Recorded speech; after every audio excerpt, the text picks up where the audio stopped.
Well, good afternoon, everyone. I'd like to call to order this May 2nd, 2023 meeting of the Pierce County Council. The time is approximately 3:02 p.m. Madam Clerk, will you please call the roll? Yes. Councilmember Campbell. Here. Councilmember Coover. Here. Councilmember Denson. Here. Councilmember Herrera. Excused. Councilmember Hitchin. Here. Councilmember Morrell. Here. And Councilmember Mello. Here. There are 6 members present, Mr. Chair. Thank you. We have 6 members present and a quorum. Our moment of silence today is dedicated to the life and legacy of Mr. Thomas Dixon. Tom Dixon was the first director of the Hilltop Multi-Service Center, going on to establish multi-service centers throughout Washington state based on the Hilltop model. In 1966, Mr. Dixon chaired the establishment of the Tacoma Urban League, and when it opened its doors in 1968, he became its founding president and served there for 30 years, leading this agency to better the lives of African American people in Tacoma and Pierce County, with programs ranging from education and job training to civil rights. Thomas Dixon was an icon in our community, especially for the freedom and liberties and advancement of our African American community members. His mark and legacy can be seen all over our community. Thomas Dixon died Wednesday at the age of 92. Our hearts are with his friends and family, and especially his longtime wife, Sylvia Dixon. I'll ask Vice Chair Campbell to lead us in the Pledge of Allegiance and then remain standing for a moment of silence in honor of Mr. Thomas Dixon. I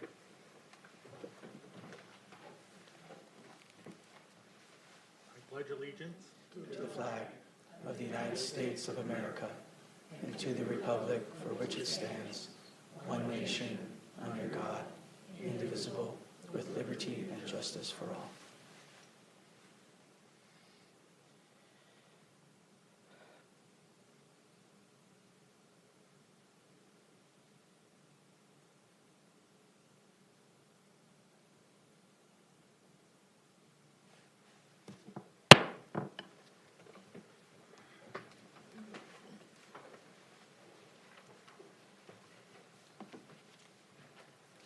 Item number 4 is approval of our agenda. Is there any objection to our agenda as published? Not seeing any. Our agenda will stand approved. Item number 5 is our consent agenda. Vice Chair Campbell, we have appointees here for sections C1 and C2 on our published agenda. Vice Chair Campbell for a motion. Thank you, Chair. I move that we move items C1 and C2 to Section 7 and adopt the consent agenda as amended. Second. It's been properly moved and seconded to adopt the consent agenda as amended in moving items C1 and 2 to Section 7 of our agenda. Madam Clerk, will you please call the roll?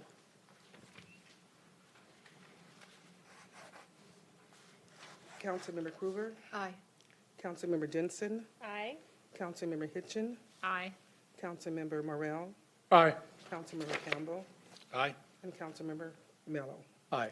The result of the roll call vote is 6 ayes and 0 nays. On a vote of 6 ayes and 0 nays, the consent agenda is adopted. That brings us to Section 6 of our agenda, messages from the executive, judges, prosecuting attorney.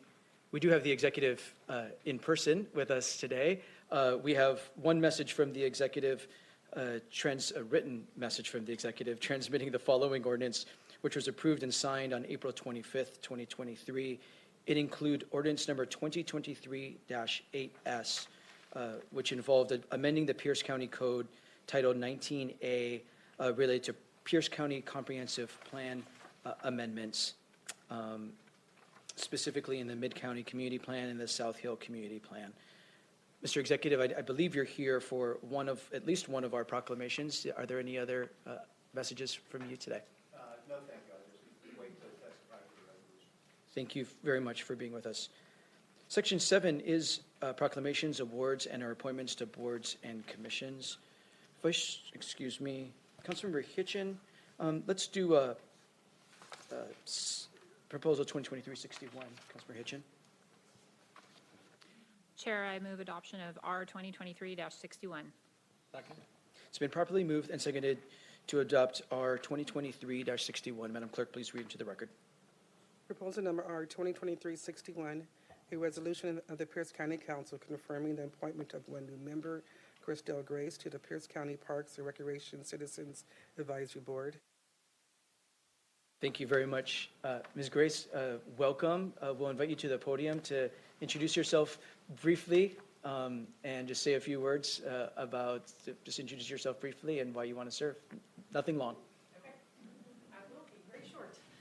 Yes, I'm Crystal Grace. I'm actually very excited to be able to be part of this process, representing District 6. So I come from military connected, Washington connected, but now I'm back home. So I'm ready to get involved. And what I love is Parks and Rec. So thank you. Welcome. We'll see if there's any questions by council members. Are there before we open this up for a public hearing? Not seeing any. We've been able to read the written material about the nomination by the county executive for your appointment, so thank you. We'll open this up for a public hearing. Is there anyone in chambers wishing to provide public comment on this resolution? Not seeing anyone rushing to the podium in chambers. Anyone online? Ms. Price. For any member of the public wishing to speak, you can press the raise hand icon in Zoom or *9 on your telephone keypad. There are no hands raised at this time. Seeing no hands, we'll close the public hearing, bring it back to council. Any final remarks by council members? Councilmember Hitchin. Thank you, Chair, and thank you, Ms. Grace, for your willingness to step up and just do the important work of representing the voice in District 6 and beyond. I think it's something that's missing from our Parks Board is that military aspect. I was looking through the list and I didn't see any, so I could be wrong, but just excited to have you there and acknowledge that. So thank you for your work going forward. Thank you, Chair. Thank you. Thanks for your willingness to serve. There's a lot of exciting things going on in Parks and Recreation Services Department within this growing county, so we're very excited for your leadership. Madam Clerk, will you please call the roll? Councilmember Dixon. Aye. Councilmember Herrera, Councilmember Hitchin. Aye. Councilmember Morel. Aye. Councilmember Henry. Aye. Councilmember Hoover. Aye. And Councilmember Knapp. Aye. The result of the roll call vote is 6 ayes and 0 nays. On a vote of 6 ayes and 0 nays, the resolution is adopted. That brings us to proposal R 2023-62. Councilmember Denson for a motion. I'm sorry. It's okay. It's R 2023-62. Yes, thank you, Chair. I move proposal number R 2023-62. Second. It's been properly moved and seconded to adopt resolution 2023-62. Madam Clerk, please read it to the record.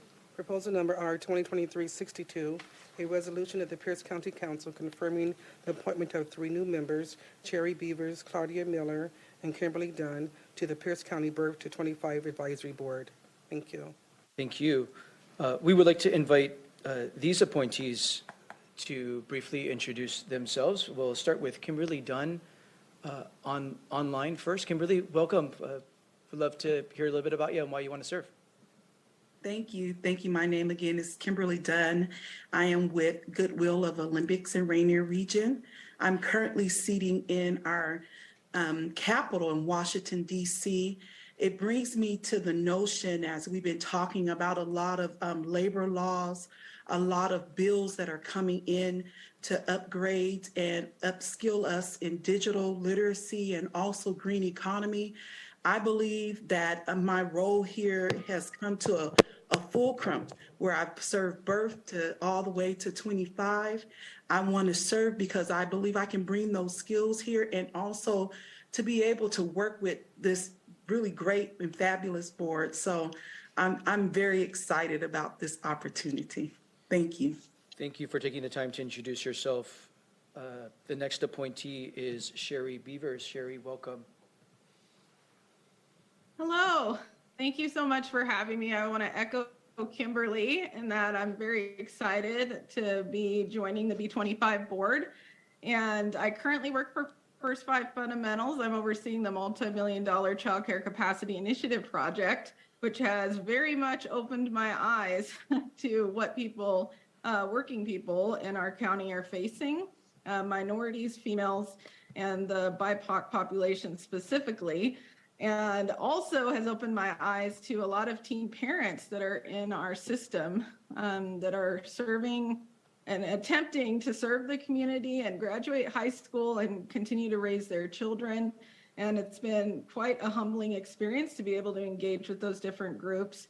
I am thrilled to be part of the B25 board and be able to bring in some views and experience with youth and with birth through 5. So thank you so much for having me. Thank you for being with us and introducing yourself. Is Claudia Miller with us? Claudia, welcome. Thank you. And I'm Claudia Miller. I serve as the Director of Family and Community Partnerships for Franklin Pierce Schools.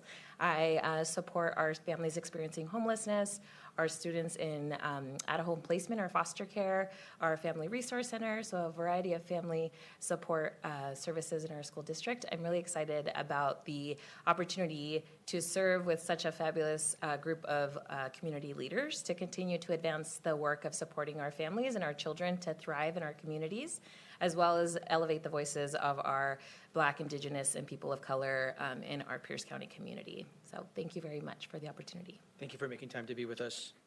Those are our 3 appointees here with this resolution to the Birth to 25 Advisory Board. Do any members have any questions of these appointees before we open this up for a public hearing?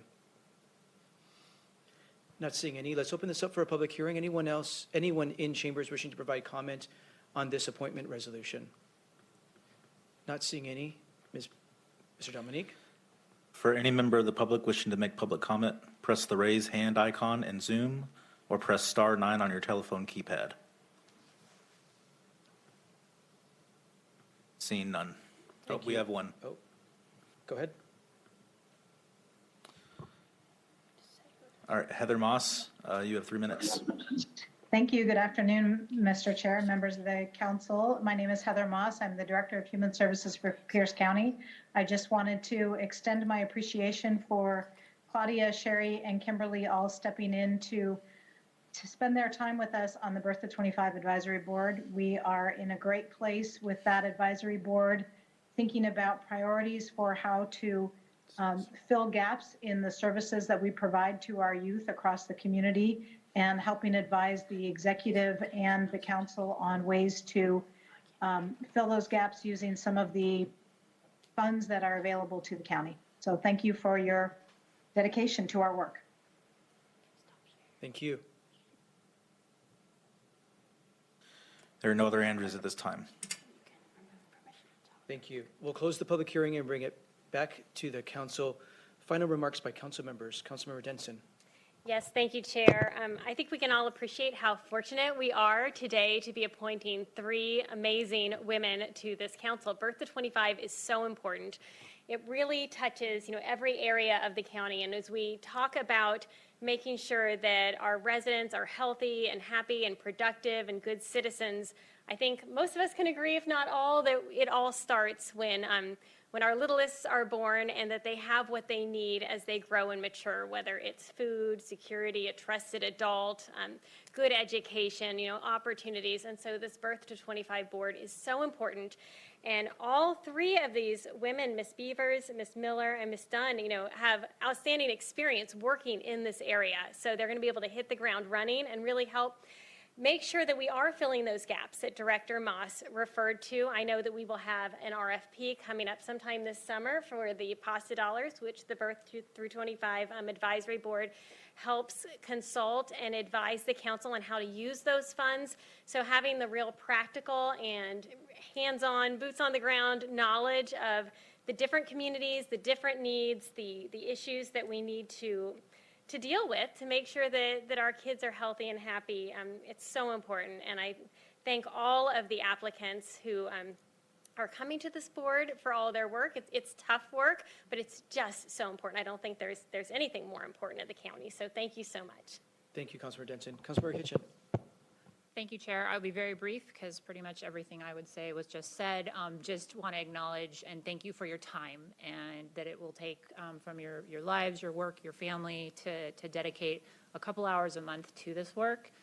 It's incredibly important as we try and create a place in our county that is wonderful for our kids to grow up in, and you are a huge part of that work, looking at the entire gambit. So just with much appreciation going forward, and I'll see you at your meetings. I kind of show up. So thank you. Thank you, Councilmember Hitchin.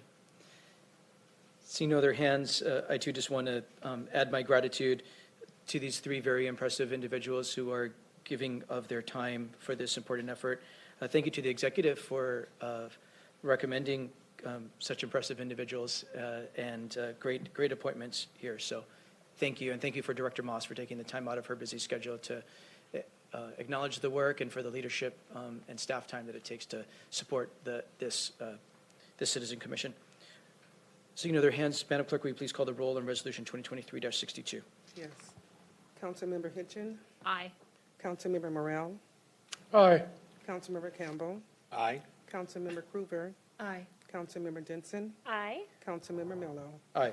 The result of the roll call vote is 6 ayes and 0 nays. On a vote of 6 ayes and 0 nays, the resolution is adopted. We'll move on to other business in Section 7 here. We have proposal number R 2023-58 in front of us. Councilmember Hitchin for a motion. Thank you, Chair. I would like to move adoption of R 2023-58. It's been properly moved and seconded to adopt R 2023-58. Madam Clerk, will you please read the title into the record? Proposal number R 2023-58, a resolution of the Pierce County Council and Executive proclaiming May 5th, 2023 as Missing and Murdered Indigenous Women and People Awareness Day in Pierce County, Washington. Thank you. Thank you. Councilmember Hitchin, to read this into the record, please. Thank you, Chair. Whereas Missing and Murdered Indigenous Women and People Awareness Day brings attention to the staggering number of missing and murdered Indigenous people nationally, and currently there are more than 130 missing Indigenous people in Washington state. And whereas the state of Washington is home to 29 tribal nations and more than 300,000 Native Americans and Alaskan Natives, and Pierce County sits on the ancestral lands of the Puyallup, Muckleshoot, Squaxin Island, and Nisqually tribes. And whereas for generations the disappearance and murder of Native people, women, men, Two-Spirit, and children has largely been invisible, and this plight demands collaboration and action, not just from tribal governments and advocates, but also with the federal, state, and local governments and organizations. And whereas in 2021, the Washington State established the Washington State Missing and Murdered Indigenous Women and People, the MMIWP Task Force. And whereas on March 31, 2022, Governor Jay Inslee signed into law House Bill 1725, creating the first in the nation statewide alert system for missing Indigenous people, which took effect on June 9, 2022. And whereas between July 2022 and February 2023, the alert system was activated 43 times, resulting in 38 Indigenous people being found and 4 findings directly attributed to the system. And whereas the public participation and help is critical to local individuals, Pierce County launched the MMIWP and Human Trafficking Awareness Campaign with assistance from the Puyallup, Nisqually, Muckleshoot, and Squaxin tribes, and has generated nearly 41,000 impressions across social media platforms, including Facebook, Twitter, Instagram, and LinkedIn, with 1,970 viewers choosing to share and further engage with this initiative.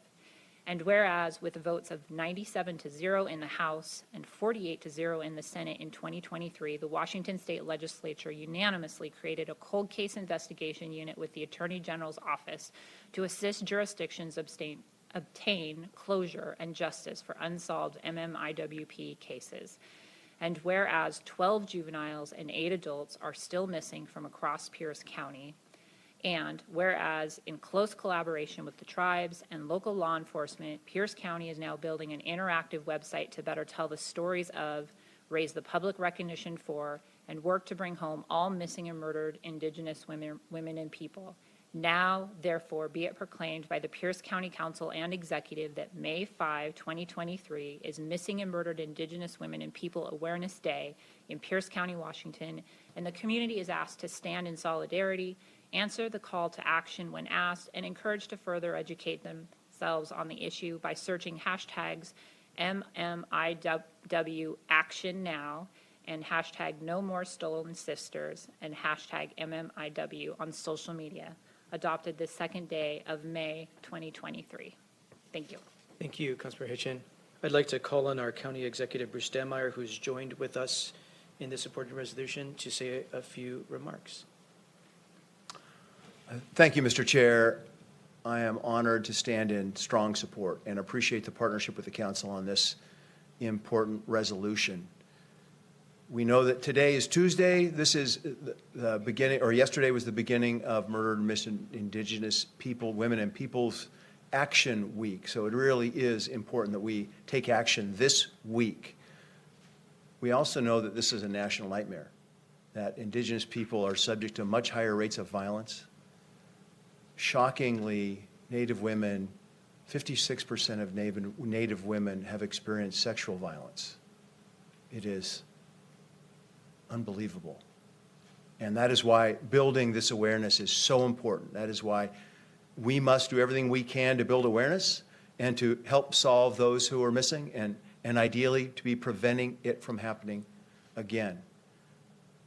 One of the things that we have right now is our second awareness campaign launched primarily by our communications department in strong support of with Sarah Colleen Sotamish helping out. It was great. And I love the fact, if you go there, you will see it's going to be a strong social media campaign featuring Native women from Squaxin, Muckleshoot, Puyallup, and Nisqually tribes, which is really important. This year, if you go, and I would encourage you to go to the website, because one of the things we did to make it powerful and make it real for us is we have a listing. Every murdered and missing Indigenous woman or person in Pierce County is featured. All 20 of them are shown there. And when you go there, you see names and faces. You see stories. You see human beings. They're not statistics. Shockingly, you see 12 teenagers. 12 teenagers of 20. And shockingly also, you see that we added 2 names last month. So this is critically important work that we are doing, and I join you in calling on our community to build awareness, to learn about this, and to share about this. And I ask you all to hopefully wear red on this Friday in recognition of it. Thank you, Mr. Chair. Thank you, Executive Stanmeyer. I'd like to open this up for a public hearing. Anyone wishing to provide comment on this resolution, please come to the podium. You'll have 3 minutes to provide your remarks. Is there anyone in chambers wishing to provide public comment on this resolution? Not seeing any. Ms. Price, anyone online? For any member of the public wishing to speak, you can press the raise hand icon on Zoom or *9 on your telephone keypad. There are currently no hands raised. Thank you. We'll close the public hearing and bring it back to council. Are there final remarks by council members? Councilmember Hitchin. Thank you, Chair. I know that I've shared a little bit about the work that I've been doing with the council, but thought I'd share with the public since this is on our agenda today and so important. I'm part of the Washington State task force that was mentioned in here, and it has been extended to 2025 because the work is so huge. We couldn't get it done as ambitious as the group was and the work we were putting in. It just was too large a problem. And it is continuing to be something where we think we have a handle on one thing and then something else comes up. I'm sure you've all been in situations like that. One of the biggest things that has really, for me, been a learning process is the systems part that has really created this problem. And I'm just going to give one example of a system that's been created by the governments that we have in our community and the way we've kind of organized ourselves. So if a tribal member from Yakima comes to Puyallup to visit a partner, and that partner is a member of the Puyallup tribe, and that partner and the tribal member vanish, or just we don't know where they are, but they vanished maybe the last seen in Parkland or last seen in Tacoma. Who do you call? And that's the problem. It's who do you call? And in some communities, there's very clear, you do this, you do this, you do this. In other communities in our state and in other parts of our country, they point you in different directions, which allows people to slip through the cracks. It's nobody's problem, even though this person is missing. The other part is that being missing is not illegal. So data is very challenging. People can just decide, I don't want to come home. You are allowed to do that. It is part of your right. And yet people are worried about their loved ones. And so there's this balance, and law enforcement tries to honor, because this is a right, I can go missing, yet we think this person is endangered. We want to know where they are, and we think they could be in harm's way. And again, who's going to step up? So when you start looking at some of these systems problems, we really are trying to tackle them and raise that level of education, and come up with systems that will work. So no matter where you go missing in Washington State, whether you're on tribal land, you're in a city, you're in an unincorporated county, national park, there's a very specific pathway for how you are accounted for as far as who's taking the call, who is responsible. And so that's been one of the biggest things we've been working on, and some of the biggest challenges as we move forward. But it's been really heart-wrenching work, but really important work. So just wanted to take the time to do that. Sorry, I took a little bit of time. Thank you, Chair.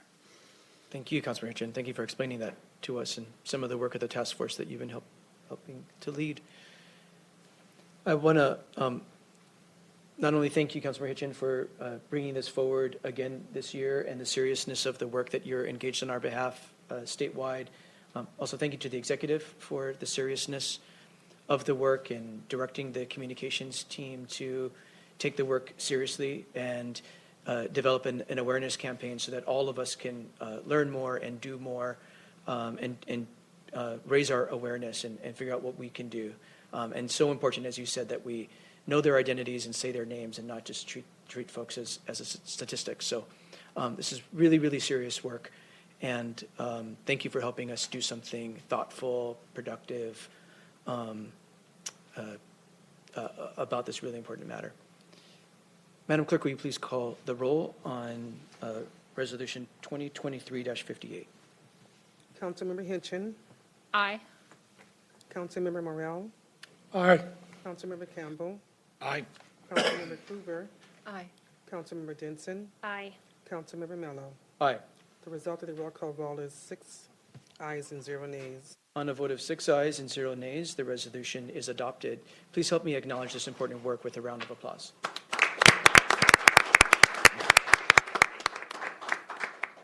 Mr. Executive and Ms. Sotomish, we would invite you up here for a photo, if you would join us to commemorate the moment.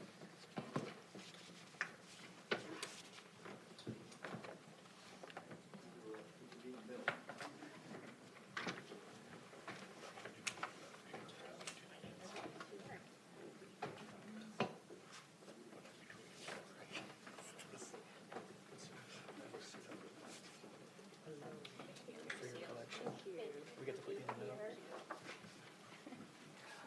Thank you for your leadership.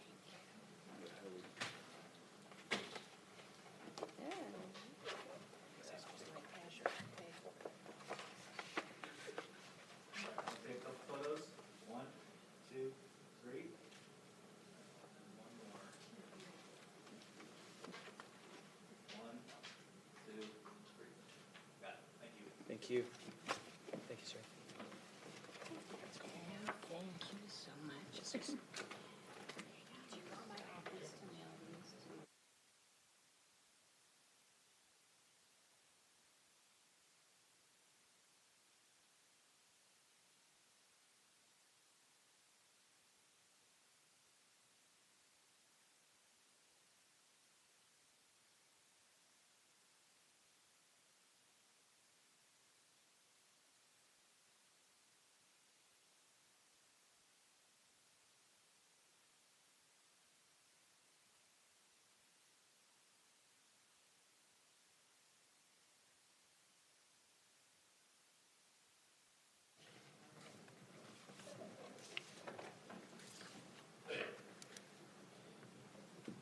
Next, we have Resolution 2023-59. Councilmember Morel for a motion. Thank you, Mr. Chair. I move for approval resolution number R 2023-59. It's been properly moved and seconded that we approve Resolution 2023-59. Madam Clerk, please read the title into the record. Proposal number R 2023-59, a resolution of the Pierce County Council proclaiming the month of May as Wildfire Awareness Month in Pierce County, Washington. Thank you. Councilmember Morel to read this into the record.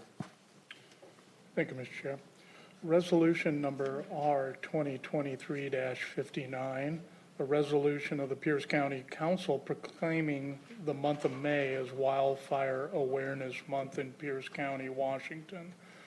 Whereas wildfires increasingly pose a threat to homes and communities throughout Washington state as more people are moving into wildland areas.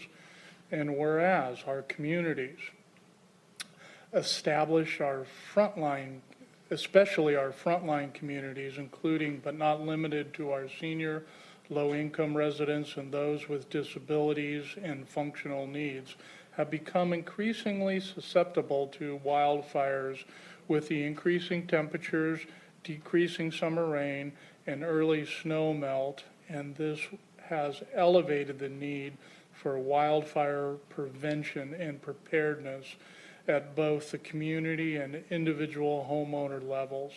And whereas this is clearly evident with the late season wildland fires like October's South Prairie Fire near Wilkeson and number 8 Road Fire near Elby. And whereas in September 2020, the Sumner Grade fires, flames traveled along Route 410 between Sumner and Bonnie Lake, ultimately destroying 7 homes, 16 other structures, 759 acres, and resulting in the evacuation of thousands in the vicinity. And whereas Washington State Department of Natural Resources cited 88% of all fires statewide in 2022 were caused by humans. And whereas Pierce County residents must understand that they need to be prepared to survive wildfires by working together to prepare their homes and their communities, and that preparedness action they take on their properties not only helps their homes have a better chance of surviving on its own during a wildfire incident, but also provides a safe space for first responders to help protect homes. And whereas when whole communities implement appropriate pre-fire activities like evacuation planning, adding defensible space on their properties, and home hardening, they improve the survivability of their individual homes and communities during wildfires. And whereas local, state, and federal agencies and organizations work together in Pierce County to increase awareness of wildfire risks with the goal of ensuring that communities are prepared and resilient to wildfire. Now therefore be it proclaimed by the Pierce County Council that the month of May is recognized as Wildfire Awareness Month in Pierce County, Washington, adopted the second day of May 2023. Thank you, Mr. Chair.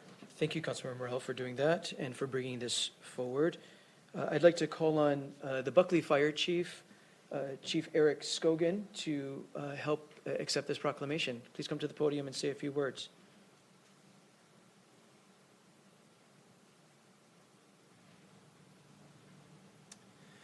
Good afternoon. It's an honor to be here and represent Pierce County Fire Services. When I began in Pierce County in 1997, we never saw the events that we are seeing today. They're now becoming commonplace every season. We're seeing that fire season starts as early as February and is lasting until nearly Halloween. We would much rather invest in public education, outreach, and awareness than spend our time with mitigation and suppression.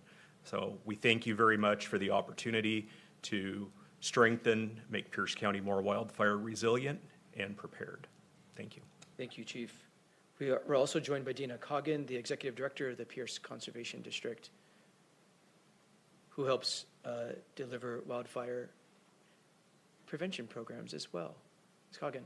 Good afternoon, Council. Thank you for having us here. I am super grateful for being back. It feels like we're doing lots of really amazing things here in Pierce County to promote restoration and resiliency of our natural areas.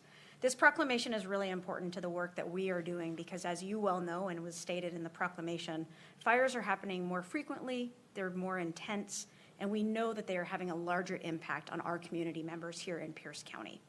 We know that even if you're not directly impacted by the fire that comes into your backyard, you are directly impacted by the smoke from the fire in our communities.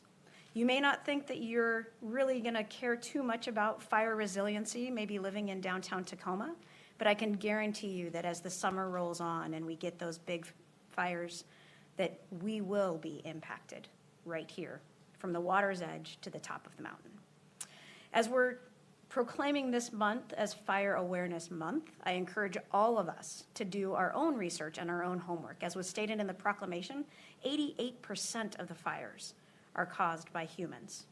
So each and every one of us have a personal responsibility to make sure that we do our best to prevent the next fire that could be coming through our neighborhoods.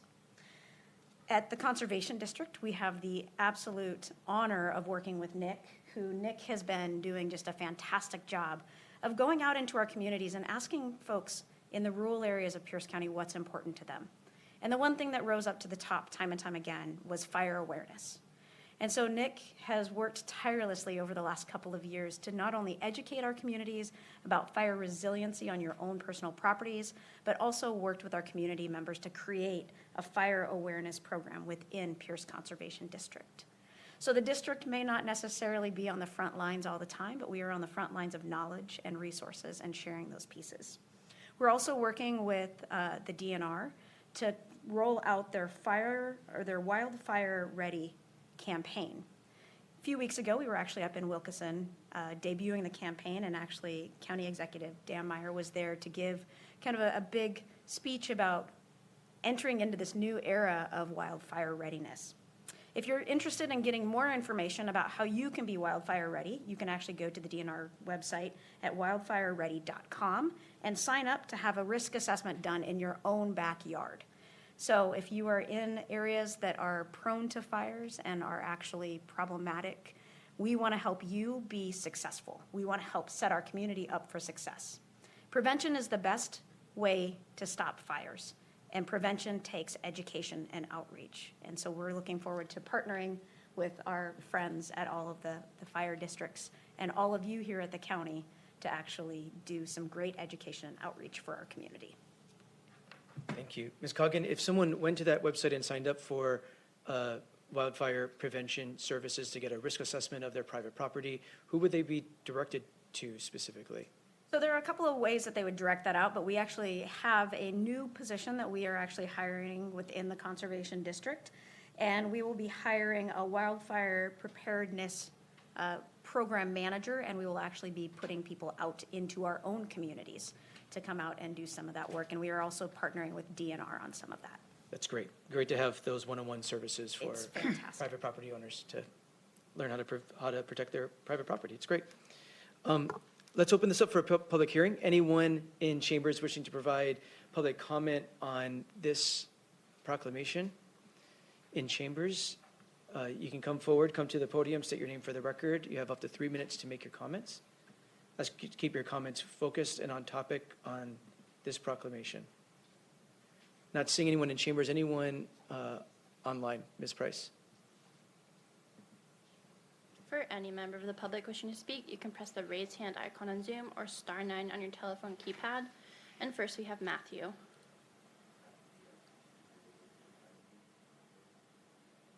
Hello, my name is Matthew Axon. Thank you for having me. I am a NFPA certified wildfire mitigation specialist, and I am actually the Forest Resiliency District Manager for Washington State Department of Natural Resources.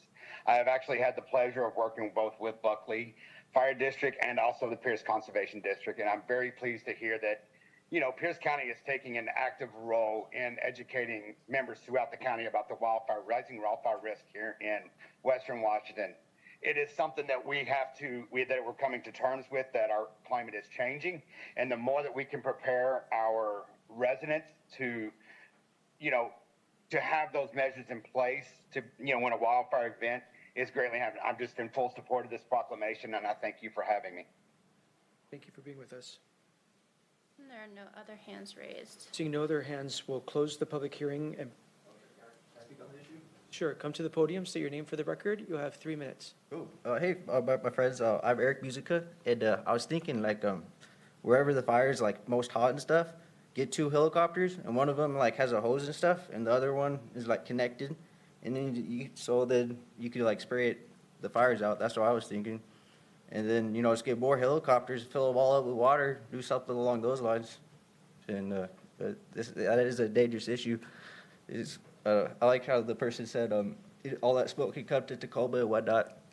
And that's bad for our lungs. You know, think about all the old people and all that stuff. So, thank you for your guys' service, real people. That's all. Thank you. Seeing no one else coming forward, we'll close the public hearing and bring it back to council. Final remarks by council members. Councilmember Denson.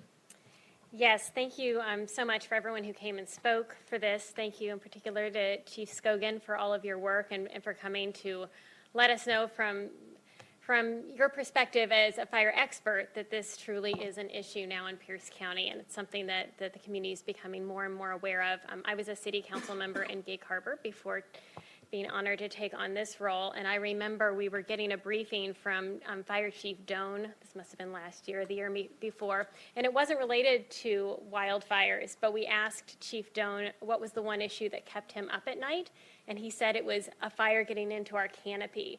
Because over in my district, we've got lots of areas that would be completely cut off. You know, peninsulas both on the Gig Harbor side and on the Key Peninsula side, that if a fire got to a certain point, it would be really difficult to get people out and for the apparatus to get in, particularly on areas in the Key Peninsula where it's very rural and we've got, you know, long, windy driveways down hills. And I have to say, we love our trees. And so sometimes it's hard to hear, but it's really important for all of us when we're living in areas with urban forests to take a look at the properties that we have and making sure that we're safe and we're keeping our neighborhoods safe and our communities safe. Thanks to the Pierce Conservation District for joining in partnership on these efforts, and I really appreciate the leadership of this council in making sure Pierce County is safe with these changing conditions. So thank you. Thank you. Councilmember Morrell. Thank you, Mr. Chair. I would echo some of the same comments as my fellow council member. For me, who does represent a suburban rural area, years ago it used to be it only happened in eastern Washington. It never happened over here. But as we can see, as we densify certain areas and we deal with the buffer zones in between, the health of our forests become more and more important. And we continually look at ways to eliminate that combustible material out there. And I appreciate a lot of the fire departments taking a keen role in this because they see the damage that this causes, and we just appreciate the help that they bring to the front lines. And education is very much needed out there on why you clean out areas around your homes, and also that we continue to work with DNR on protecting our spaces here in rural Pierce County. But most of all, thank you for all the partnerships. And, Nick, appreciate your help in this. And, Chief Scoggins, thank you for your work up in Buckley and Carbonado area. Those are areas that are very volatile at, midsummer and beyond. So thank you for your work and appreciate it. Thank you, Mr. Chair. Thank you. I'd like to thank you, Councilmember Morel, for bringing this forward. I'm going to call on Vice Chair Campbell. Thank you, Chair. Councilmember Denson, I learned long ago, never ask emergency response professionals what keeps them up at night. It'll keep you up at night after that. Thank you so much to all those who are out there and on the front fire lines or making sure we don't have them. I was just doing a little bit of look here nationally. In the 80s, we averaged 3 million acres burned per year. It's now 7 million. And just in a gradual climb. As we see climate change impacting all across our nation, it's hitting here on the West Coast in ways that that affect us, from rising tides to floodwaters to wildfires that I know most of us have never seen before. It never used to be counting the smoky days. We used to be able to count how many sunny days there were in a summer. Now we lose 5 or 6 of those to smoke. So it's important that we continue to keep that awareness forefront of all the impacts that we have that are creating more dangerous situations and more wildfires, and making sure that we have the response programs in place and ready to go, and the emergency notification so that we can help those who may be in harm's way. Thank you all for what you do. Thank you.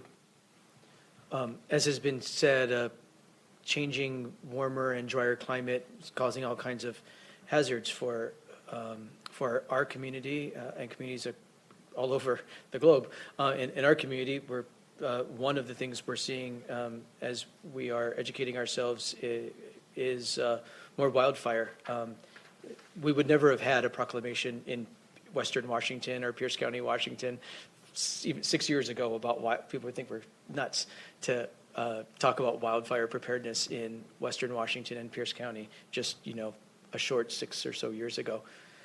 So grateful to the expertise of the fire department, the expertise of the Conservation District in providing really critical services to help folks protect life and property and limit this damage. So we're very, very grateful.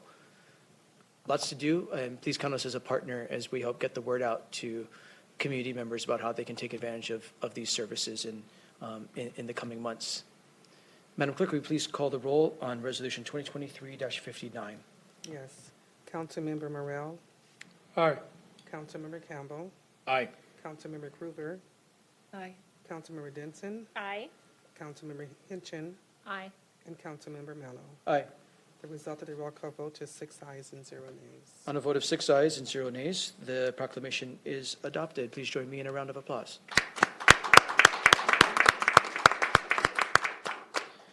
We'd like to invite Chief Scogan and Ms. Coggin up here to help capture the moment.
Thank you again for all the good work that's going to happen on that front. There's a lot of property owners to talk to and help educate. We now have proposal 2023-10 in front of us. Councilmember Hitchin for a motion. Thank you, Chair. I move adoption of 2023-10. It's been properly moved and seconded that we adopt ordinance 2023-10. Madam Clerk, please read the title into the record. Proposal number 2023-10, an ordinance of the Pierce County Council amending Chapter 2-106 of the Pierce County Code, purchasing by amending Section 2-106-20, definitions, and adopting a new Section 2-106-55, compost procurement. Thank you. Thank you. Mr. Swanson, to brief the council. Thank you, Chair Mello, members of the council. In response to the state legislature's passage of House Bill 1799, which the goal of was to reduce methane gas emissions by diverting organic materials from our landfills and promoting greater usage of organic material waste in our recycling programs. So in response to that, we have this ordinance 2023-10 before you today, which would direct county departments to consider the usage of compost products in certain government projects.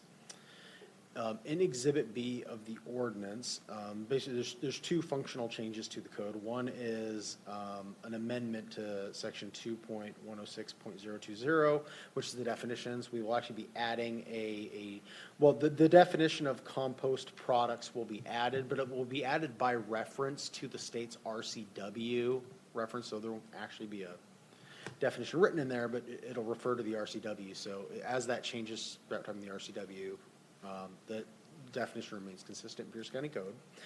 Then it would add a new section to the Pierce County Code. That'd be Section 2.106.055, which, again, this is the compost procurement section, which would direct departments, again, to consider the use of compost products in projects. There are some examples of projects that are given.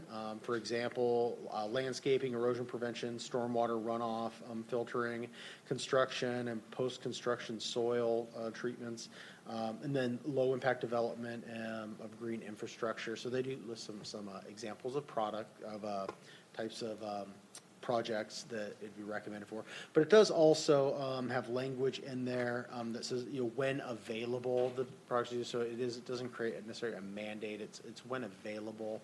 So it does recognize that there are times that the department will not be able to find compostable products for a construction project, and that is in there also. The Planning and Public Works Department, under the RCW, is required to make annual reports to the Department of Ecology. We'll get to an amendment we have in a section which actually puts in our code that tasks them to do that, but whether that amendment passes or not, the RCW mandates the department do that. The Planning and Public Works Department does recommend approval of this ordinance. There was a public hearing in Economic and Infrastructure Development on April 11th. This proposal was forwarded without recommendation, but we would discuss the amendment was not considered a committee, but they knew the amendment was coming, so it was forwarded without recommendation due to the amendment coming forward. And this does have a no or de minimis fiscal impact to the county. And Mr. Chair, I can address the amendment at this time if you like, or. Thank you. Are there questions before we get to Amendment 1? Mr. Brown from the department, our Planning and Public Works Department, thank you for being here. Do you have anything to add to the staff report? No, sir. Thank you for being here to answer our questions in case there are any. Not seeing any questions by council members. Councilmember Hitchin to move Council Amendment number 1. Thank you, Chair. I move Council Amendment number 1 to Proposal 2023-10. It's been properly moved and seconded to adopt Council Amendment number 1. Mr. Swanson. Thank you. Council Amendment 1 would reinsert a subsection C to Exhibit A. When the documentation originally came up from the department, subsection C, as listed in this amendment, was in the text. Somewhere in our staff review process, it was omitted from the version that was taken forward in council. We believe it may be because it actually was starting a new page in the Word document that came up in and transition to PDF, that page may not have been copied over, is what we believe happened at this point. But this would put that section back in. As I said earlier, whether the amendment goes in or not, the department is required to report to ecology annually, but what this would do is just actually codify that reporting requirement for the department to the state of Washington, as it in the state that the resolution, the ordinance originally came up to council. Thank you for explaining that. Any questions about the amendment? Not seeing any. All those in favor of adopting amendment number 1, please say aye. Aye. Opposed, nay. The motion is adopted. We now have proposal 2023-10 in front of us as amended. We'll open this up for a public hearing. Anyone in chambers wishing to provide comment on proposal 2023-10? Not seeing anyone in chambers. Anyone online, Ms. Price? For any member of the public wishing to speak, you can press the raised hand icon in Zoom or star 9 on your telephone keypad.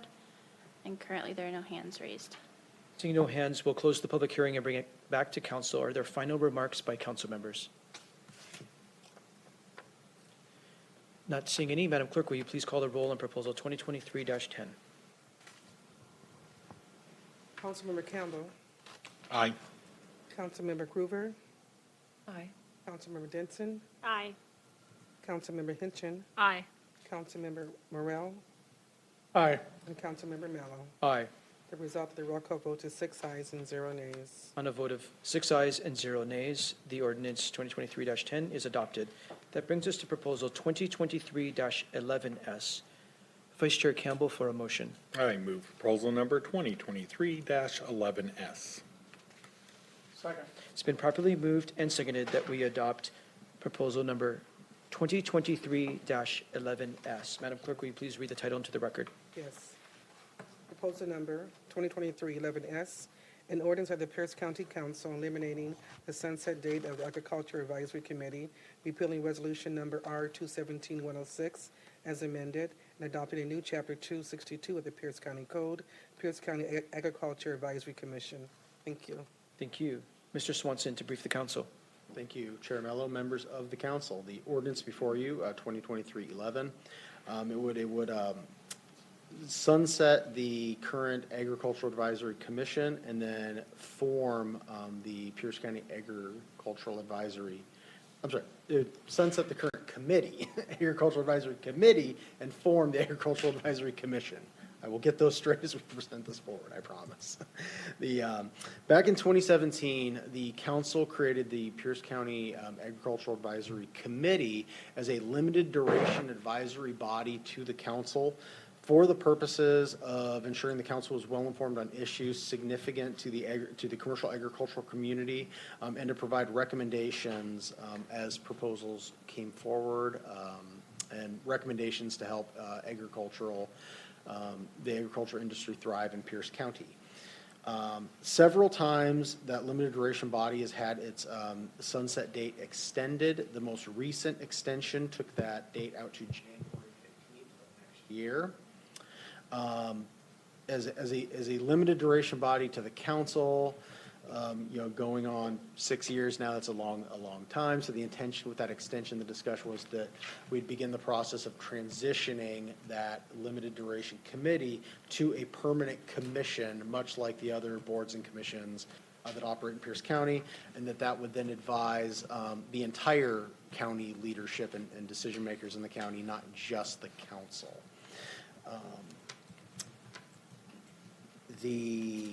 There are beyond just that change, there are actually several other significant differences in the way this ordinance is constructed versus the original resolution that constructed the committee.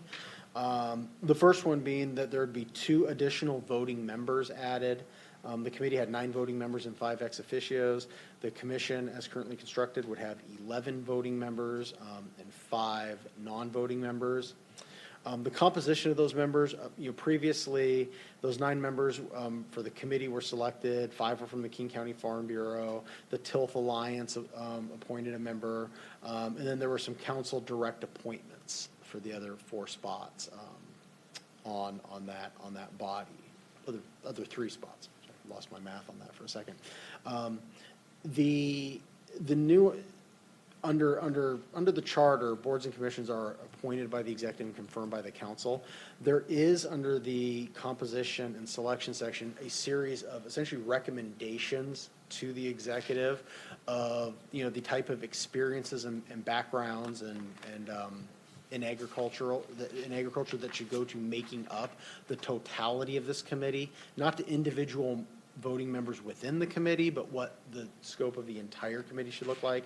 One of those being a geographic recommendation being put in there that had not previously existed, based off, the 4 agricultural areas under the ag resource lands that were put together. Currently, 2 are represented on the body. This would encourage the executive to attempt to get the entire county represented on this body over time with those 11 spots.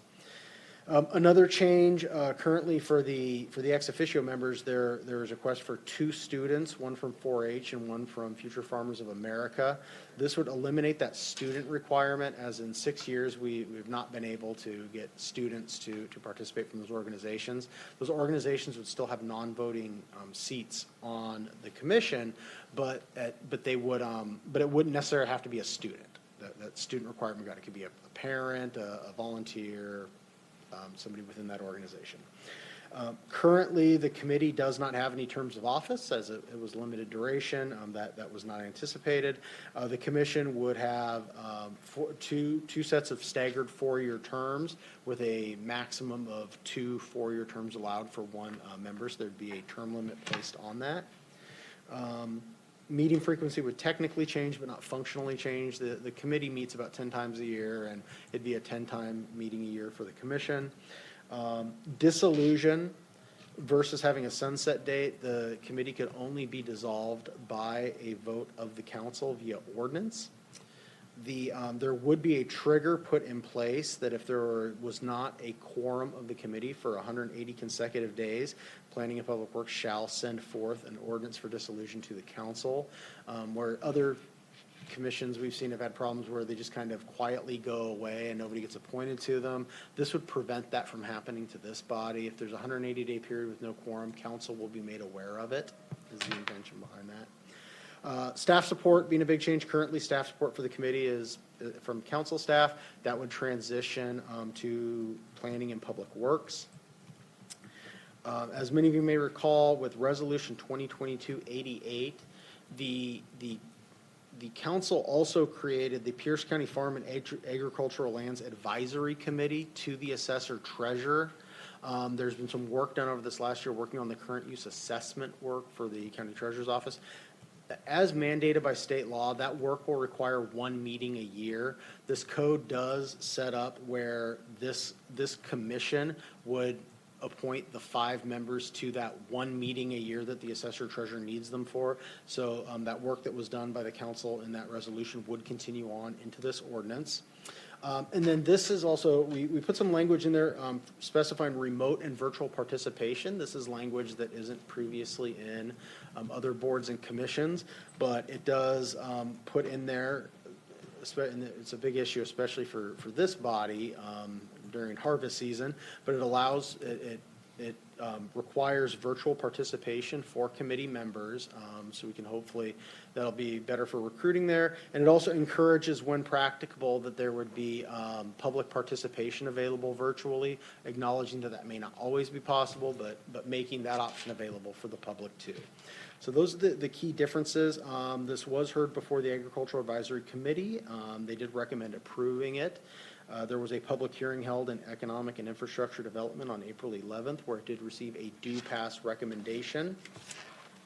There is no or a de minimis fiscal impact to the current county budget on this. And as we do have, I didn't get a chance to see if staff was on the call or not. I don't believe I see Mr. Poteet's name on there. I do not see Mr. Poteet up there. Is he up there? Oh, he is up there? Okay. I do not see him up there. Okay.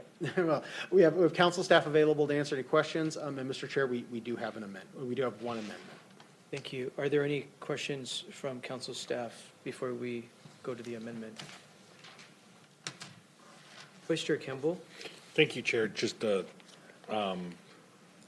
real brief explanation, again, a little bit how we got here. I think Mr. Swanson covered it well. Just want to say this advisory group has been phenomenal in their advice that they've been giving to council and have brought to before us many of the most actionable things that we've been able to implement, and were very helpful during the pandemic. So this is making sure that it remains long-term in our functions of governance, for those who may be wondering.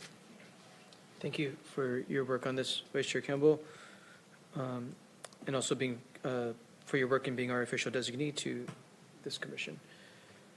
Yes. Seeing no other questions, Councilmember Campbell, to move Council Amendment number 1. I move Council Amendment number 1.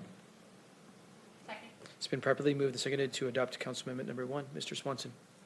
Thank you, Mr. Chair. The proposed amendment to the ordinance would add a 6th non-voting member to the commission, who would be recommended by a local tribe to represent tribal interest to the county executive, and then the county executive would make that appointment. And then the amendment goes on to, we have to update all the numbers of members and all that kind of stuff. So those adjustments are also made, but it would add a new subsection F under the non-voting members, which would just say one recommended from a tribe located in Pierce County. So very general, very broad language for the executive's office then to go and again, using, they have a senior council on tribal affairs and are connected within the various tribes. They would be able to then go forth and find the most appropriate way to have the tribes represented on this commission. Thank you. Vice Chair Campbell, to begin discussion on the amendment. Thank you. I think this was, as we were in committee, there was discussion about adding an additional seat to this, and we went in and moved it out with the idea of working on this amendment. I know I feel, many feel that we don't often get to create committees, and having a tribal voice within a committee or commission, I think is important, and so that's why we brought it forward. I will add that we took this before the members of the current committee, and they had lots of questions about it, and did not sign on to a letter of support nor a letter against this amendment, but they did have a robust discussion, as I anticipate we may have here. So I'm happy to bring this forward for more discussion. Thank you. Other questions or comments? Councilmember Morrell. Thank you, Mr. Chair. I appreciate the maker bringing this amendment forward. I wholeheartedly support the underlying ordinance. At this time, I will not support the amendment, and I'll give you some reasons why. This isn't the first time we've had to deal with tribal membership, and whether it be voting or non-voting. Councilmember Mello remembers Resolution 2021-192 that we thought we were following a good process when actually we weren't.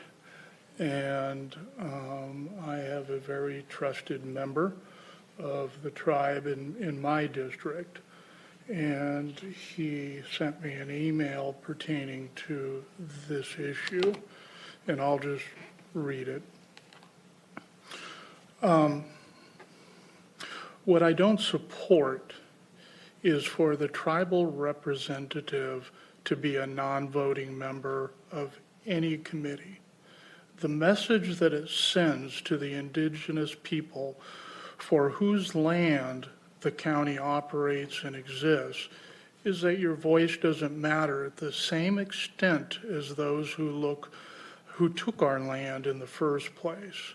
Such a distinction of any committee undermines the hard work that many of you have done to strengthen and improve the relationships with tribes in Pierce County.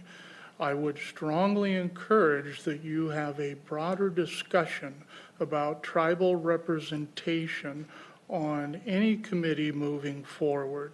Thank you for your time and consideration.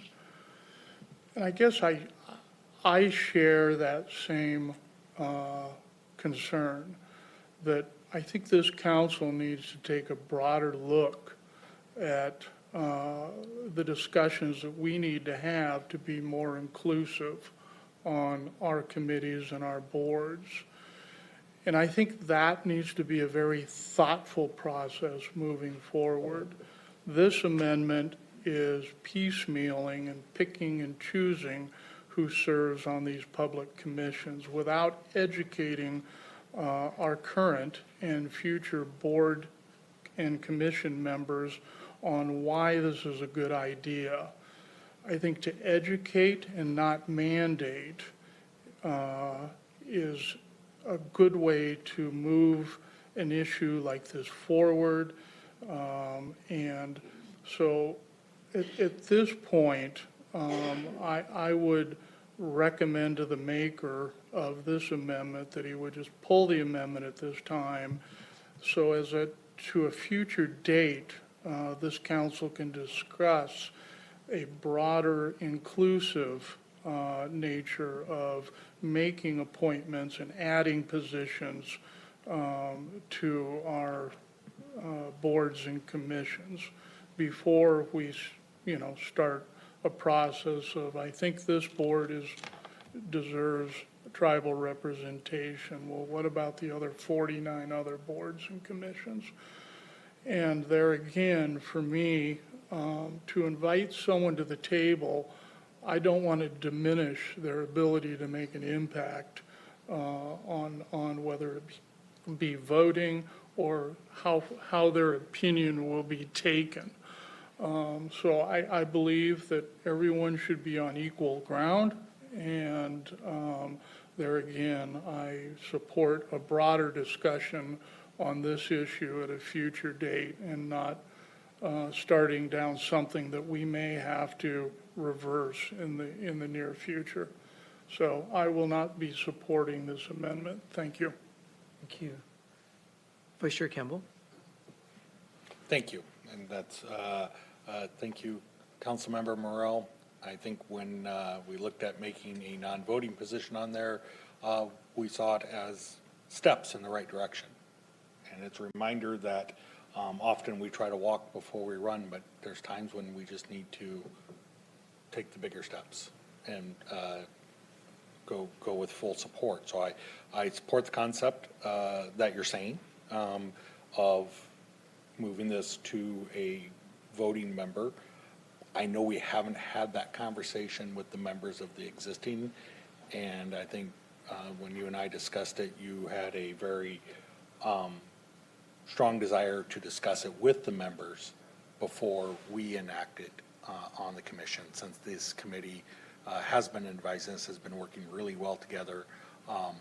I think that their initial reaction to it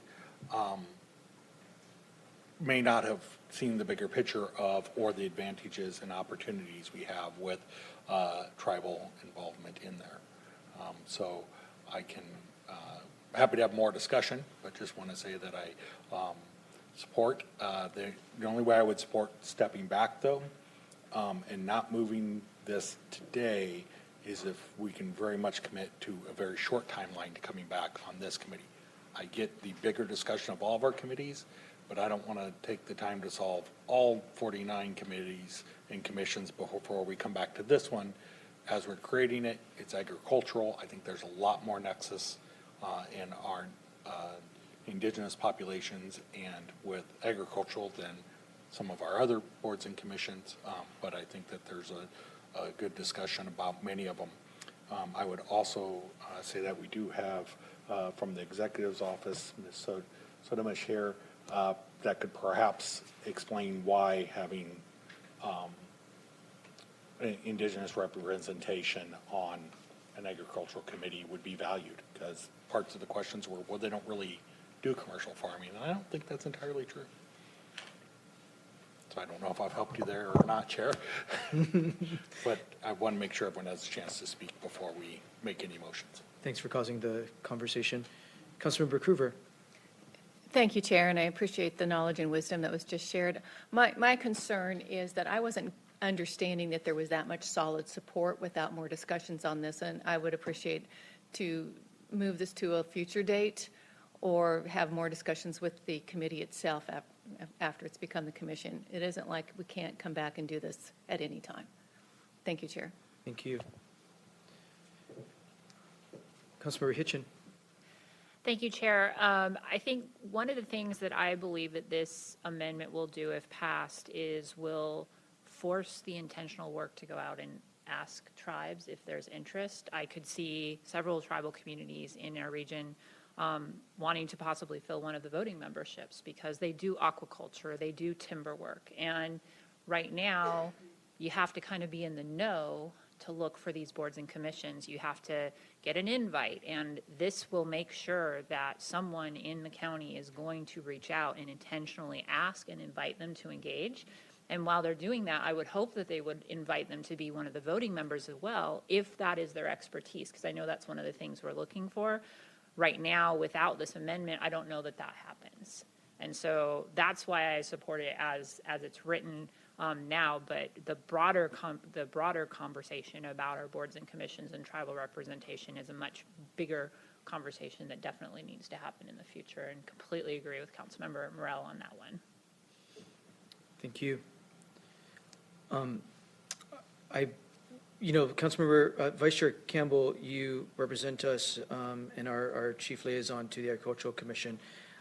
I'm hearing willingness to do this in more coordination with the Pierce County Agricultural Commission and having a little bit more conversation with them.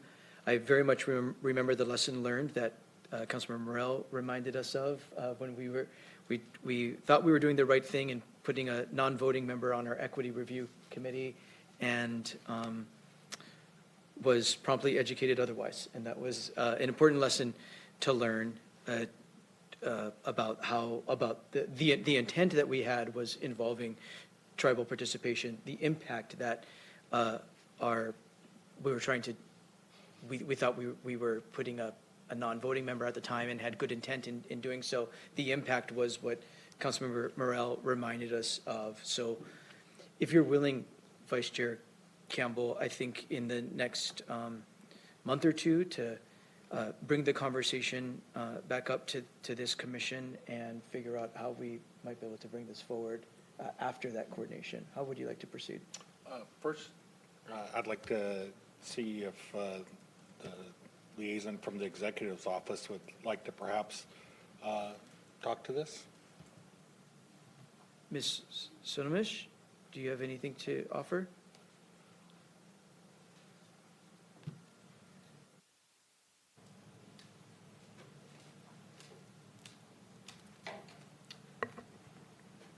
I guess I'm going to have to ask if you want an executive opinion or a personal opinion based on being a tribal liaison with some expertise in this area. Both, but I would lean towards the second one. I think that I have a personal opinion about how we work with tribes. And I've been working here since 2018. I guess I better introduce myself. Sarah Collins Sotamish, Quinault tribal member, working in the executive's office, and my official title is Senior Counsel for Tribal Relations. And I've had probably 5 years of experience working at the state, working with tribes, working with federal governments and other governments on how to work, cooperatively and developing positive government-to-government relationships with the tribes. In the state of Washington, of course, there's a formal process. I'm hoping that before my tenure here is up, we will establish a formal process. So from a personal perspective, I think someone said this was tribal land. Tribes continue to say, this is my land, even though they may not own it, they have a reservation. There are original boundaries. It's very clear that their land was stolen, taken. That's unfortunate. But they're still stewards of this land. They still want to protect this land and protect the waters, protect the environment. And they have hundreds and hundreds and hundreds of years' experience in doing that. And yet, in many ways, tribes are invisible. People don't have been educated about how do tribes fit into our process, whether it's legal, whether it's political. It's not taught in schools as much, more so I think in Washington than anywhere else. But tribal participation, I feel, is critical. At this level, council level, at the executive level, I think it's critical at the department level. And I do think that we would benefit significantly if they participated in the committees, in the boards, in the commissions. They have a lot of knowledge and expertise, and they should have a voice. I don't know how you're going to figure that one out, but I do know that we have been looking at the committee birth through 25. There was a big effort to have participation on that committee because there's a lot of tribal members here in Pierce County. And, there's so many cultural differences that, especially for children and young people, that tribes should be significantly involved, participating and leading. I'm not sure how you do that. I think that, what did you say, 45 boards, commissions, committees, whatnot? I mean, that's huge.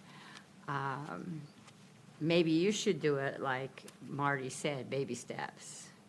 But then maybe if you do baby steps, you'll never get there. And maybe it's time for the council to step up to the plate and say, what do we want to do as a council? And in terms of acknowledging and recognizing tribes, and how do they fit into our structure? I feel like there is a process where, working with tribes, everyone has a role. Council has a role, the executive has a role, departments have a role, and maybe we need to figure out how to make that work. And I think I agree that, I agree with Councilman Morell that putting tribes on these very important boards and commissions and committees, if they are actually making decisions or making recommendations to the council for adoption, then I think you would benefit to have a tribal voice and to have a tribal voice that's voting. I think you have maybe one person on our committees that's a tribal member that I know of. So I could go on and on, I'm not going to, but I do think that you're on the right track. I do think that tribes would appreciate more participation in our government. They want to be heard. They do. They have interests. They have treaty rights, and we should know that. We should acknowledge it. We should, work things, around that. We should invite them to the table as partners to give us more input on how to do certain things. Maybe not everything.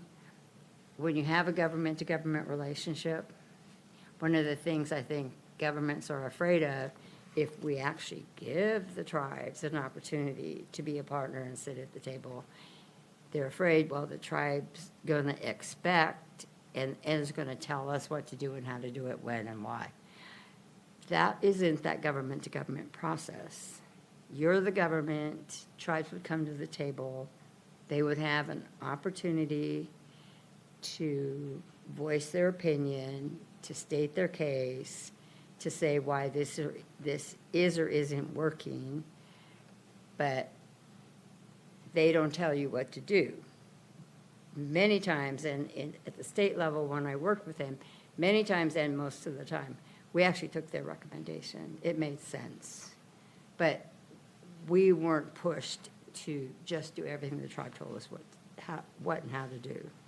But I think they would appreciate it, to be at the table, to be invited.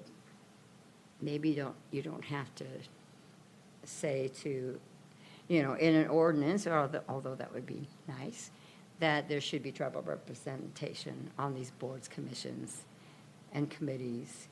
But I think we're recognizing the tribes at many levels, even at this council level, that tribes are important and that, we acknowledge them and we want to work with them. So I think I've rambled on It's very helpful, Ms. Sotomayor. a long time, but I do want to say I would like to be part of whatever discussion on this, because it is my passion.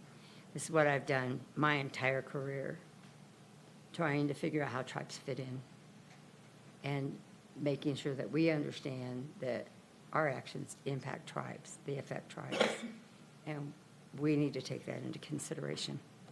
Thank you. Thank you. Commissioner Campbell, anything further at this time? Thank you, Chair.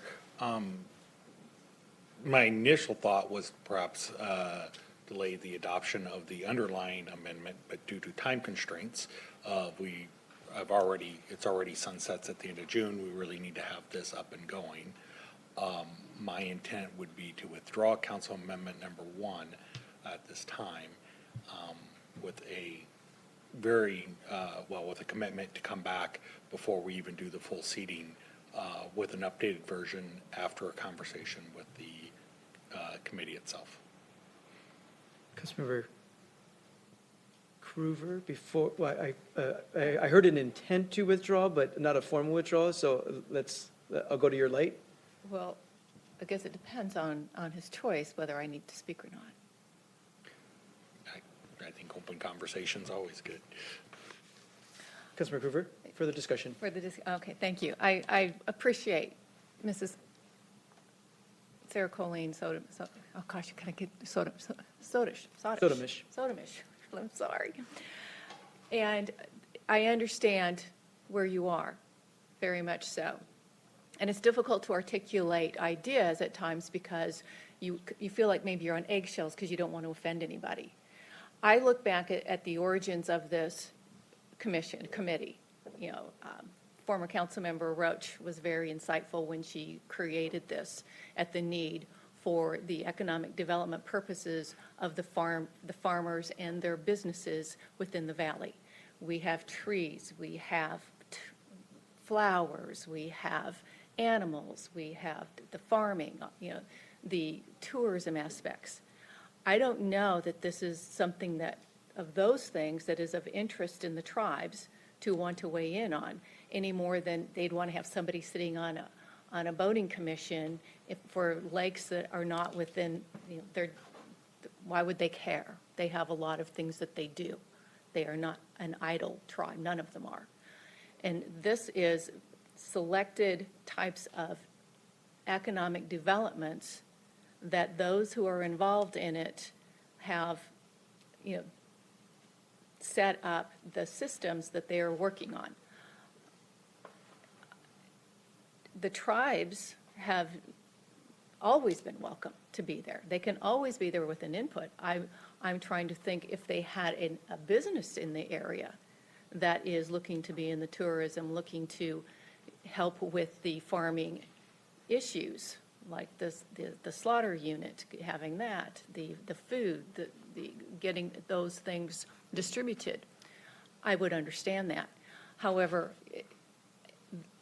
going through this without maybe further discussions and understanding the hows and whys, we all have, our time is valuable, and I'm going to say it's the same with the tribes.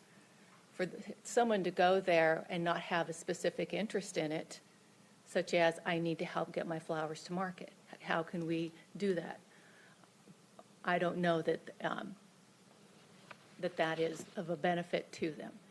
If it is something that they're strongly concerned about and want to be there, they can be there. And then go from discussions. It just seems that it's something to be more discussed at maybe the next meeting of the committee and vet it out a little bit more. As you know, I wasn't there last time to get a bigger understanding. I'm just wasn't hearing of solid support, and if there was really interest, it's like I said, I'm just trying to look at the factors and everyone's time. Thank you, Chair. Thank you. Councilmember Morrell? Thank you, Mr. Chair, and hopefully we can kind of bring this debate to a head. I think of all the committees, tribal involvement on this committee is very insightful. I think there again, living off the land for as many generations as tribal members have, the heritage, the history, the protection of the environment. I think this, at some point, would be a great opportunity for tribal involvement. I just think we're getting ahead of ourselves on this particular amendment that I think, at a future, a broader, well-debated, better understanding of what we're attempting to do here, and there again, just not piecemealing things as we go. And that is nothing to say that the maker of the amendment, Councilmember Campbell, has been short-sighted in this, but I'm just saying I think there is more that we could do to engage the tribe, to get the discussion going, to find out more of what their intent is, to learn from each other. And I think our commercial farmers, our ag tourism industry, they can all learn together with the benefit of the tribe, because they do a lot of commercial aspects to farming, whether it be aquaculture, whether it be salmons, whether it be preserving land. I think it all comes together. It's just, I would rather have more of a robust discussion about how we get there, how this council moves in that direction to be more inclusive on it, and then get an understanding of educating current board and commission members. This is why we're doing this. We're not mandating something. We're not forcing something. That it's going to be a cooperative effort that we move forward with this important issue as far as how we appoint and put tribal and other members on these committees. So with that, I would recommend that the maker does pull the amendment at this time. And as the chair said, we can discuss it in the upcoming months to make it more holistic on our approach to these appointments. Thank you. Thank you. I will just add my support for that. I think it is important that we do a little bit more work with the new but old Pierce County Agricultural Advisory Commission. We're making them a full-blown advisory commission tonight with this action. I think bringing them along would be really important. They've been a very productive advisory commission, and having a little bit more conversation to bring them along for the importance of this, I think there's tremendous value in that. And as has been raised during this discussion, I thank you, Ms. Sotamish, for your willingness to work in this space, not just with this commission, but helping us think more globally. I think one of the things I heard in the thread of this conversation is it's not just about what the county council or the county executive wants to ask tribes to do, but we should ask them where their interest lies. Which of our many boards and commissions do you have interest in?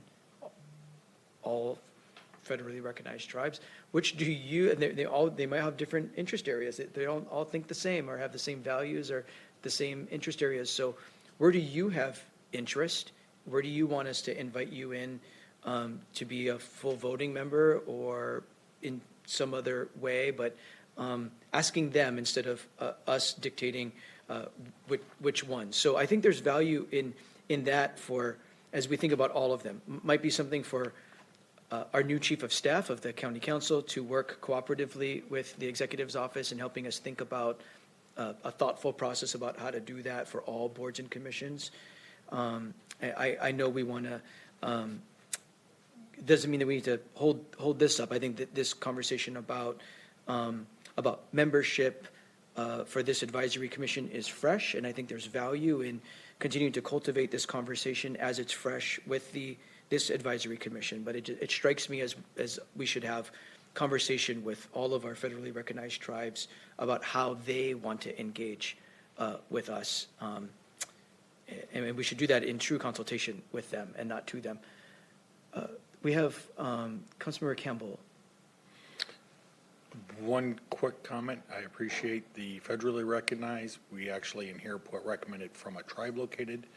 Not all tribes in Pierce County have obtained federal recognition. We should have government to government with federally recognized, but just because the U.S. government has not recognized a tribe does not mean they do not exist. And so, but that's part of the further conversation. I just wanted to kind of put that in there. I would like to, Chair, I'd like to withdraw Council Amendment number 1. Does the second agree? Ms. Long? I was just going to comment that at this point, since there was a motion and a second on the amendment, it does belong to the body, so you can simply, with the request to withdraw, if there's no objection, it can be done. There doesn't need to be a second on that, so. Thank you for advising us appropriately. Is there any objection to the amendment number 1 being withdrawn? Councilmember Morell, your light is up. No. Is there any objection to the amendment being withdrawn? Seeing none, and with the value of that rich dialogue we just had together, I think the respective parties helping to lead this effort know some critical next steps there. Thank you for that healthy discussion. We have 2023-11S in front of us. Seeing no other lights, we're going to open this up for a public hearing. Is there anyone in chambers wishing to provide comment on ordinance 2023-11S? Anyone in chambers? Please come to the podium, state your name for the record. You have 3 minutes to make your comments, and please keep them focused on this topic. It's Eric Musica. I like how you go off the bellow. I would probably recommend try to give them as much pull as possible, and then take up their ideas or whatnot. And if you agree with it, then come on, just give them more power and stuff. Those are good people. We did steal their land from them, but that's what I would recommend. But that's all. Thank you for your comments. Anyone else in chambers? Please come to the podium, state your name for the record. Good afternoon again, Council. Dana Coggin with the Pierce Conservation District. I'd actually like to speak in support of creation of the Pierce County Agricultural Advisory Commission. As someone who's actually attended some of the meetings and been a part of this process, I think it's a really critical piece that we don't have to keep coming back to this body for continual extension, but that it actually shows that as a committee and as a council, we are dedicated to agricultural processes within Pierce County. As we move forward, I know that it's never an easy situation, and I am grateful to hear the conversation that was here today, but with what is on the table right now, we are in full support of that and in full support of the commission also. Thank you. Thank you for those comments. Not seeing any other members of the public in chambers. Ms. Price, anyone online? There are currently no hands raised. Thank you. We'll close the public hearing and bring it back to council. Are there final remarks? Seeing no final remarks, I, again, want to thank especially Vice Chair Campbell for your ongoing work in supporting this commission. Our staff, Mr. Swanson, has put a lot of effort into supporting this commission. Was I think, an advisory committee. Now we're, I don't know, elevating it to a commission or making it permanent as a commission. Really important work, and and department staff is going to, I think, take the baton from here, and like any other commission, it'll move to department staff supporting it here on out. But you've done really important work supporting the work and cultivating it. As has Mr. Taylor. And I'm sorry, Mr. Taylor has his fingerprints on everything. Yes. But thank you sincerely to all of you. This is a tremendous amount of work to help guide these important advisory bodies. Seeing no other remarks, Madam Clerk, please call the roll on ordinance 2023-11S. Councilmember Cruver, Aye. Councilmember Denson, Aye. Councilmember Hitchin, Aye. Councilmember Morrell, Aye. Councilmember Campbell, Aye. Councilmember Mello. Aye. The result of the roll call vote is 6 ayes and 0 nays. On a vote of 6 ayes and 0 nays, ordinance 2023-11S is adopted. That brings us to proposal 2023-12S. Vice Chair Campbell for a motion. I move proposal number 2023-12S. It's been properly moved and seconded that we adopt proposal 2023-12S. Madam Clerk, please read into the record. Proposal number 2023-12S, an ordinance of the Pierce County Council amending ordinance number 2021-100S2 as amended by ordinance numbers 2022-30, 2022-50, and 2022-76S2, the biennial budget of Pierce County for fiscal years 2022 through 2023. Last line. Last line, numbers 2021-110S3, as codified in Chapter 19E20 of the Pierce County Code. Thank you. Mr. Boki to brief the council. Thank you very much, Chair Mello, Paul Boki, council staff. This is a supplemental budget for you are amending the 2022-2023 biennial budget and capital facilities plan. This runs until December 31st, 2023. The plan has been amended by 3 other supplementals, most recently 2022-76S2, which was a mid-biennial adjustment. The major items in this budget include a $4.5 million interfund loan from the general fund to the Housing and Related Services Tax Fund. The loan proceeds will be used to fund a commitment to the Inland Group Copper Way project. There is a need for the funds prior to proceeds being received from the newly implemented 0.1% sales tax for housing. These funds are expected to be received beginning in September of 2023. The terms of the loan are detailed in Section 19 of the ordinance. A $4.9 million increase in the Facilities Management Fund budget to comply with the requirements of Generally Accepted Governmental Accounting Standards Board number 87. The Facilities Management Fund is an internal service fund. This relates to how payments on building leases to outside vendors are accounted for. While this results in double counting of outside lease payments, it does not result in any additional cost to the county or decrease in cash flow.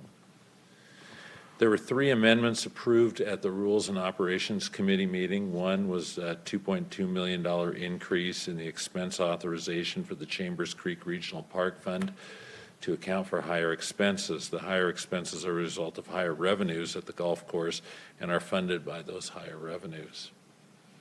And that is a enterprise fund. A $10,000 American Rescue Plan Act or ARPA expenditure for Mi Centro to conduct domestic violence training at its Breaking Barriers Conference to be held in late May in Tacoma. And the authorization of 1 FTE in the Homeless Document Recording Fee Fund. This position will be a Community Engagement and Prevention Supervisor. This was given a due pass recommendation as substituted at the Rules and Operations Committee meeting. And we do have 4 amendments today. Thank you, Mr. Boki. Are there questions or comments for Mr. Boki before we consider amendments? Not seeing any. We do have, let's do Amendment 1. Councilmember Cruver to move Amendment 1. Thank you, Chair. I'd like to move R 2023-12S Amendment 1. It's been properly moved and seconded that we approve Council Amendment number 1. Mr. Boki. Thank you, Chair Mello. This is just a reallocation of $22,600 in prevention services dollars. Thank you. Councilmember Cruver, any remarks? Oh, thank you, Chair. This was a situation where they could not be utilized by the other agencies, and it is being redirected to another. Thank you. Any questions or comments? Seeing none, all those in favor of adopting Council Amendment number 1, say aye. Aye. Opposed, nay. The motion is adopted. Council Amendment number 2, Vice Chair Campbell to move the amendment. I move Council Amendment number 2 to proposal number 2023-12S. It's been properly moved and seconded that we adopt Council Amendment number 2. Mr. Boki. Thank you, Chair Mello. This proposed amendment will reallocate $68,000 in miscellaneous current expense appropriation for the Spana Park Senior Center to the Economic Development Department to provide funding for immediate short-term relief to Pierce County farmers and agricultural businesses when issues threaten the long-term survivability of our local food supply. Thank you. Vice Chair Campbell to speak to the amendment. Thank you, Chair. This is, we've noticed recently in working with the Agricultural Committee that we've just so much had discussion on. We recently had an issue with meat processing and unexpected impacts to our local agricultural community.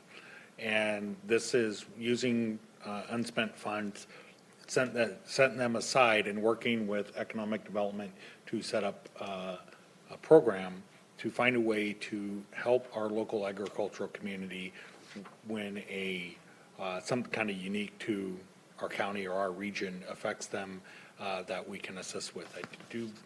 Director Capistani is on the attendee side and I believe is here to answer questions if there are any. Thank you. Ms. Price, could you bump Director Capistani in the event there are questions to the attendee list? Thank you. Or panelists, you know what I mean. Councilmember Morrell. Thank you, Mr. Chair. I would like to ask Director Capistani a few questions if she's on.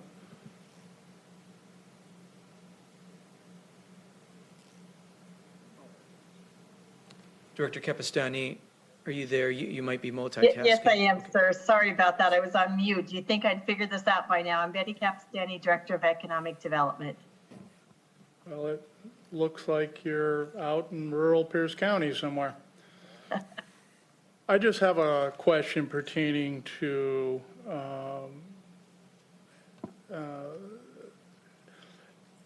the impact that agriculture has had on Pierce County, and the fact that through our innovative grant program, we have funded a considerable amount of agricultural producers and farmers out there. Do you have those figures of what we've invested into the ag community? I can get you actual numbers, but I believe on the innovation grants, which is the capital matching program, we had 34 farms. I want to say their estimate of what their capital they put into it was around, it was just shy of 2 million. I want to say 1.9 million. And our reimbursement that through the program was a little over $400,000. Okay, the $400,000, if a farmer came and had a need, could they request help through the innovation grant program pertaining to expenditures other than operating? I don't even know if operating costs are included in that, but could economic development help these farmers through the innovative grant program? The help we've given for the farmers on the innovative grant program and all of our other businesses has been tied to capital. So expenses that were articulated earlier by Councilmember Campbell would not be covered by this program based on the ordinance that we put into place. Okay. Have you had any requests by any of our farmers to help in this area as far as the meat packers situation goes? Through Roundabout, through Councilmember Campbell, and through also Tom Swanson, but none of the farmers reached out to us directly. Okay. And, you know, I understand the need here and the fact that the maker of the amendment wants to, you know, help support farmers. I guess my concern on this, I've nothing against what is being attempted here, is one, to do a startup project, because I assume that's what this would be. Ms. Capistani, we don't have a program that would fit in this box, do we? Currently, we do not have a program that fits into this box, so it would be a startup program. I think the piece that Councilmember Campbell and I spoke about earlier today was this is using general fund money, and we would need to make sure if this did go forward, that any allocations have to conform to the provision of our state constitution. That's a use of public funds for private benefit. So we'd have to, because that's different than what happened during CARES and ARPA. So we were, if this went through, we would have to look at ways to make sure we were legal and conforming to it, of which there could be some ways, some ideas around there, but that would have to all go through our prosecuting attorneys to make sure we were, following the law. Okay. Because that was going to be my next question of Mr. Robinson pertaining to the use of, because we had this discussion in study session. This isn't ARPA funds. This is, I assume, general funds that we're asking to be used on this project? Mr. Robinson? Yes, Gary Robinson with the Finance Department. As you indicated, Council Morrell, the prior program that Director Capistani was making reference to were utilization of federal funds, which had quite a bit of flexibility because of COVID-19 and providing direct financial assistance to private entities. These being general fund dollars of the county, they would be under the jurisdiction or purview of the state constitution, which does have limitations on the use of public funds for private benefit.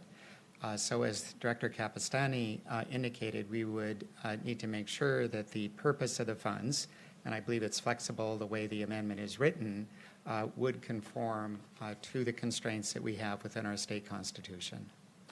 Okay, so do you, and there again, I'm putting you on the spot, but as far as your knowledge of gifting to private organization, that's pretty narrowly drawn. I mean, I just am concerned that we're entering into that territory. Yeah, provisions of our state constitution are very strict in comparison to some other state constitutions around the country. There are, services that can be provided to benefit private entities, but it would need to be, again, within the parameters of the state constitution. And the term gifting, constraints are within our state constitution on gifting funds to a private entity. Okay. Thank you, Mr. Chair. Thank you, Mr. Robinson, for answering those questions. Thank you. Vice Chair Campbell? Thank you. I'll be brief. I mean, as I said before, it's money that was set aside. We weren't using it, setting it aside. Talked with Director Capistani about finding a way. Thurston County has found a way to support their farmers. Other counties have in the same situation. I think we can get there before any of it goes out. They'll come back to us with, here's how the plan and program is going to work. Long term, I think this is a great program for our county to protect local family farmers, and it would be detailed in there as that is a focus. So I would encourage support. Councilmember Coover? Thank you, Chair. That was kind of my question in trying to understand the future of this, where this is setting it up and how would it be funded for the future. I don't begrudge at all, working for saving the farmers or helping them be prosperous and successful in what they do. They are facing some, I'll say, imminent threats in the future. And my concern too, though, is looking at the county as a whole and all of the programs that are for helping those that are in situations. It's mounting, and I can't wrap my head around the whole picture, but I think there needs to be more discussion or more research on how this would be handled beyond the step of its initiation and how we would do that. Thank you, Chair. Thank you. The vote in front of us is adoption of Council Amendment number 2. All those in favor, please say aye. Aye. Opposed, nay. The motion is adopted. That brings us to Council Amendment number 3. Councilmember Hitchin for a motion. Chair, I move committee amendment number, or council amendment number 3. It's been properly moved and seconded that we adopt Council Amendment number 3. Mr. Boki? Thank you, Chair Mello. This amendment will appropriate $500,000 in the Behavioral Health and Therapeutic Courts Fund to school districts in Pierce County to support summer youth programming to improve the behavioral health of youth in Pierce County. Should be noted, so first, I say appropriate, but it's really reappropriating. There was a proviso in the behavioral health, in this category, Behavioral Health and Therapeutic Courts Fund, setting aside $500,000 for a 24th Judicial Department in the Superior Court. That is apparently no longer going to occur. So you're removing that proviso and inserting the 2 provisos, or actually 3 provisos, that you see there. So it takes the $500,000 and it allocates $75,000 each to the Bethel, Clover Park, Franklin Pierce, Puyallup, and Tacoma.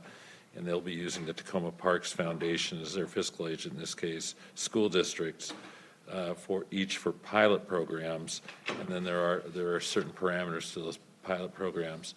Then $125,000 will be provided to the Imagination Justice Project through the organization's fiscal sponsor, Tacoma Boat Builders. This organization is directly working with focus groups and communities across the county to assess needs, develop programs, and work to reduce violent behaviors and social and emotional stressors of youth county-wide. So the summer programs, of course, would occur this summer because this is the last year of the fiscal year. Councilmember Hitchin is the sponsor, and I believe she would like to speak to it. Thank you, Chair. We had a presentation during Health and Human Services this morning from Imagination Justice Project, and it kind of rounded out the work in the last couple of weeks around the mental health and well-being of youth in our county and trying to reduce violence. And part of that comes with finding safe places for kids to feel accepted. Tacoma School District, the Tacoma City Council, the Joint Municipal Action Council Committee, so close, the Metro Parks Foundation and Tacoma Metro Parks have really pulled together a broad group to work in Tacoma, and I really felt it was important that we take this opportunity with this funding to see if there's a way we could try it out in some key districts that were identified by polling data, some really, really hard data to look at, behavioral health data, hospitalizations, kids that were justice involved, kids that were committing felonies and deaths. And in looking that data over and then reaching out to each of these school districts to make sure that they were interested and willing to do this hard work to come up with a pilot in a short time period, and also knowing that contracting with the county takes a little bit of extra time, and that they'd have to do it on a reimbursement. They all have said yes, and I think this is a good way to look at what are some possible uses and programs that we can look at doing further out.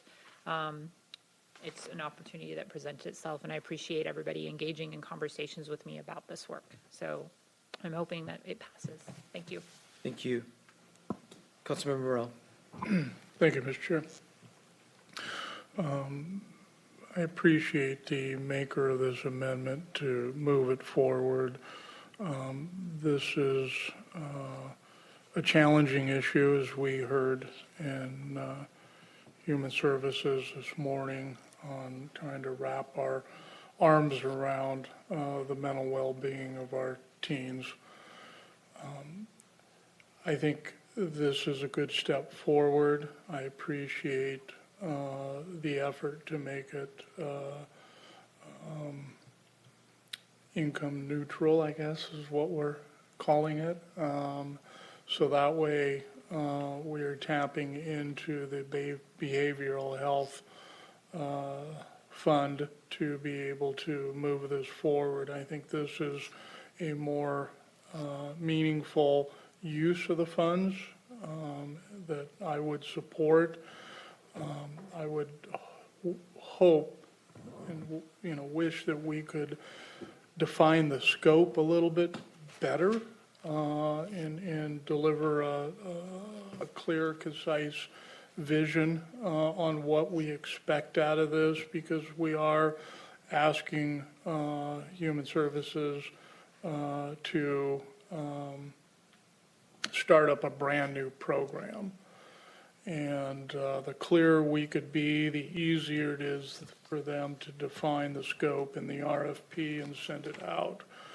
As Councilmember Hitchens indicated, there are 5 school districts that are going to be involved in this. So the amount that we will allocate is approximately, on a reimbursement basis, around $75,000 per school district.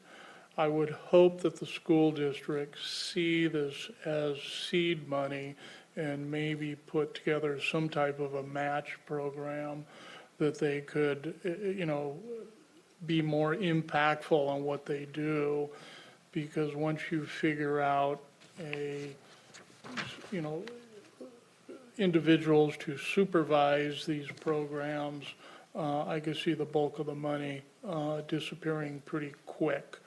The other thing that I do appreciate of it being in a pilot is the outcomes that we have. We can pull the data that we hopefully gain in these collaborative partnerships with these school districts to help us moving forward, what works and what doesn't work. And one of the things that we have been clear about is this just isn't open gym night. There needs to be more meaningful engagement with the youth than just, here's an open gym, do whatever you want. So I am looking forward to the outcomes of this program. I there again appreciate everyone who's been involved to put this together on such short notice, because we know we do have challenges out there right now with our youth. So with that, I will be supporting the amendment. Thank you, Mr. Chair. Thank you, Councilmember Morel. I want to really thank the very hard work of Councilmember Hitchen. She's talked to all the superintendents from these school districts that this appropriation is being made, and very much agree with the 2 previous speakers. The work to provide some meaningful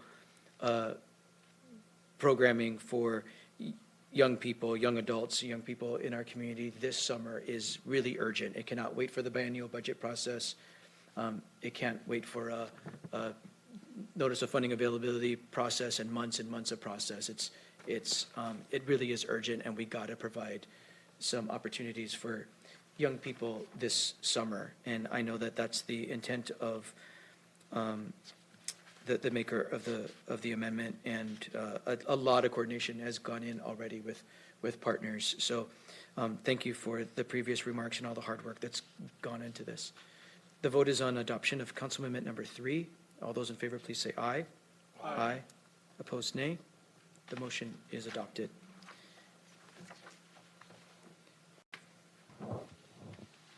Council Amendment number 4 has been is not being introduced today. That brings us to Council Amendment number 5. Vice Chair Campbell for a motion. I move Council Amendment number 5 to Proposal 2023-12S. It's been properly moved and seconded that we adopt Council Amendment number 5. Mr. Boki. Thank you, Chair Mello. This amendment provides funding for consultant work associated with increasing the SEPA categorical exemption threshold for minor new construction in support of the implementation of the Housing Action Strategy. The funding source is salary savings, and you're just inserting a proviso.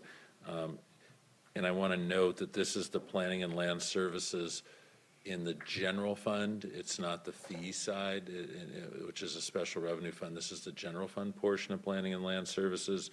And so you're just inserting that proviso that up to $150,000 of this appropriation shall be used for consultant support, analysis, and other activity associated with increasing the SEPA categorical exemption threshold for minor new construction. And it is coming out of salary savings then.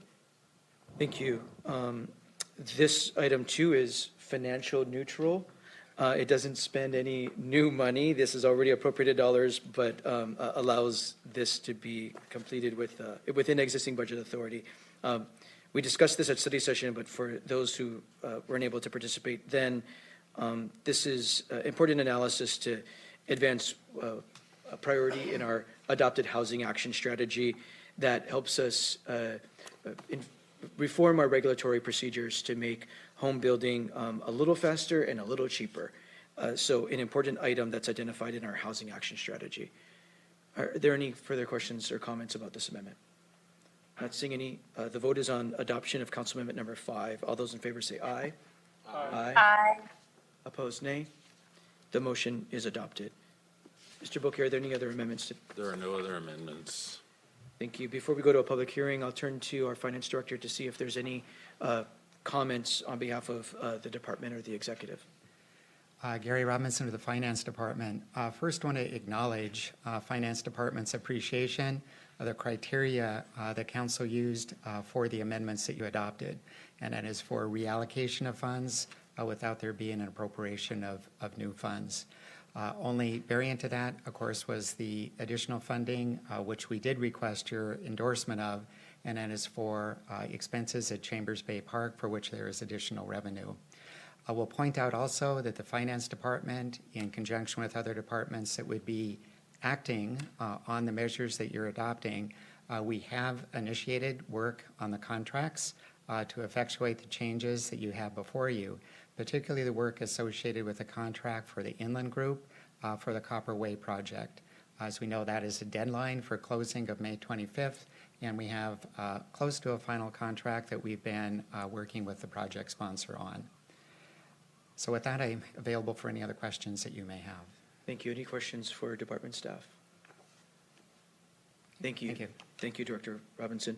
Let's open this up for a public hearing. Is there anyone in chambers wishing to provide comment on proposal 2023-12S? Not seeing any. Ms. Price, anyone online? There are no hands raised at this time. Thank you. We'll close the public hearing and bring it back to council. Any final remarks by council members? Let's see.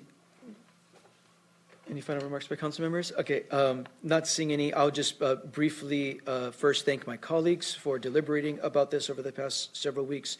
Thank you for keeping this supplemental budget revenue neutral. As Dr. Robinson said, as I've had conversation with all of you about this, that was definitely one of my goals, is for us to stay within already appropriated budget authority. So thank you for working together to do that.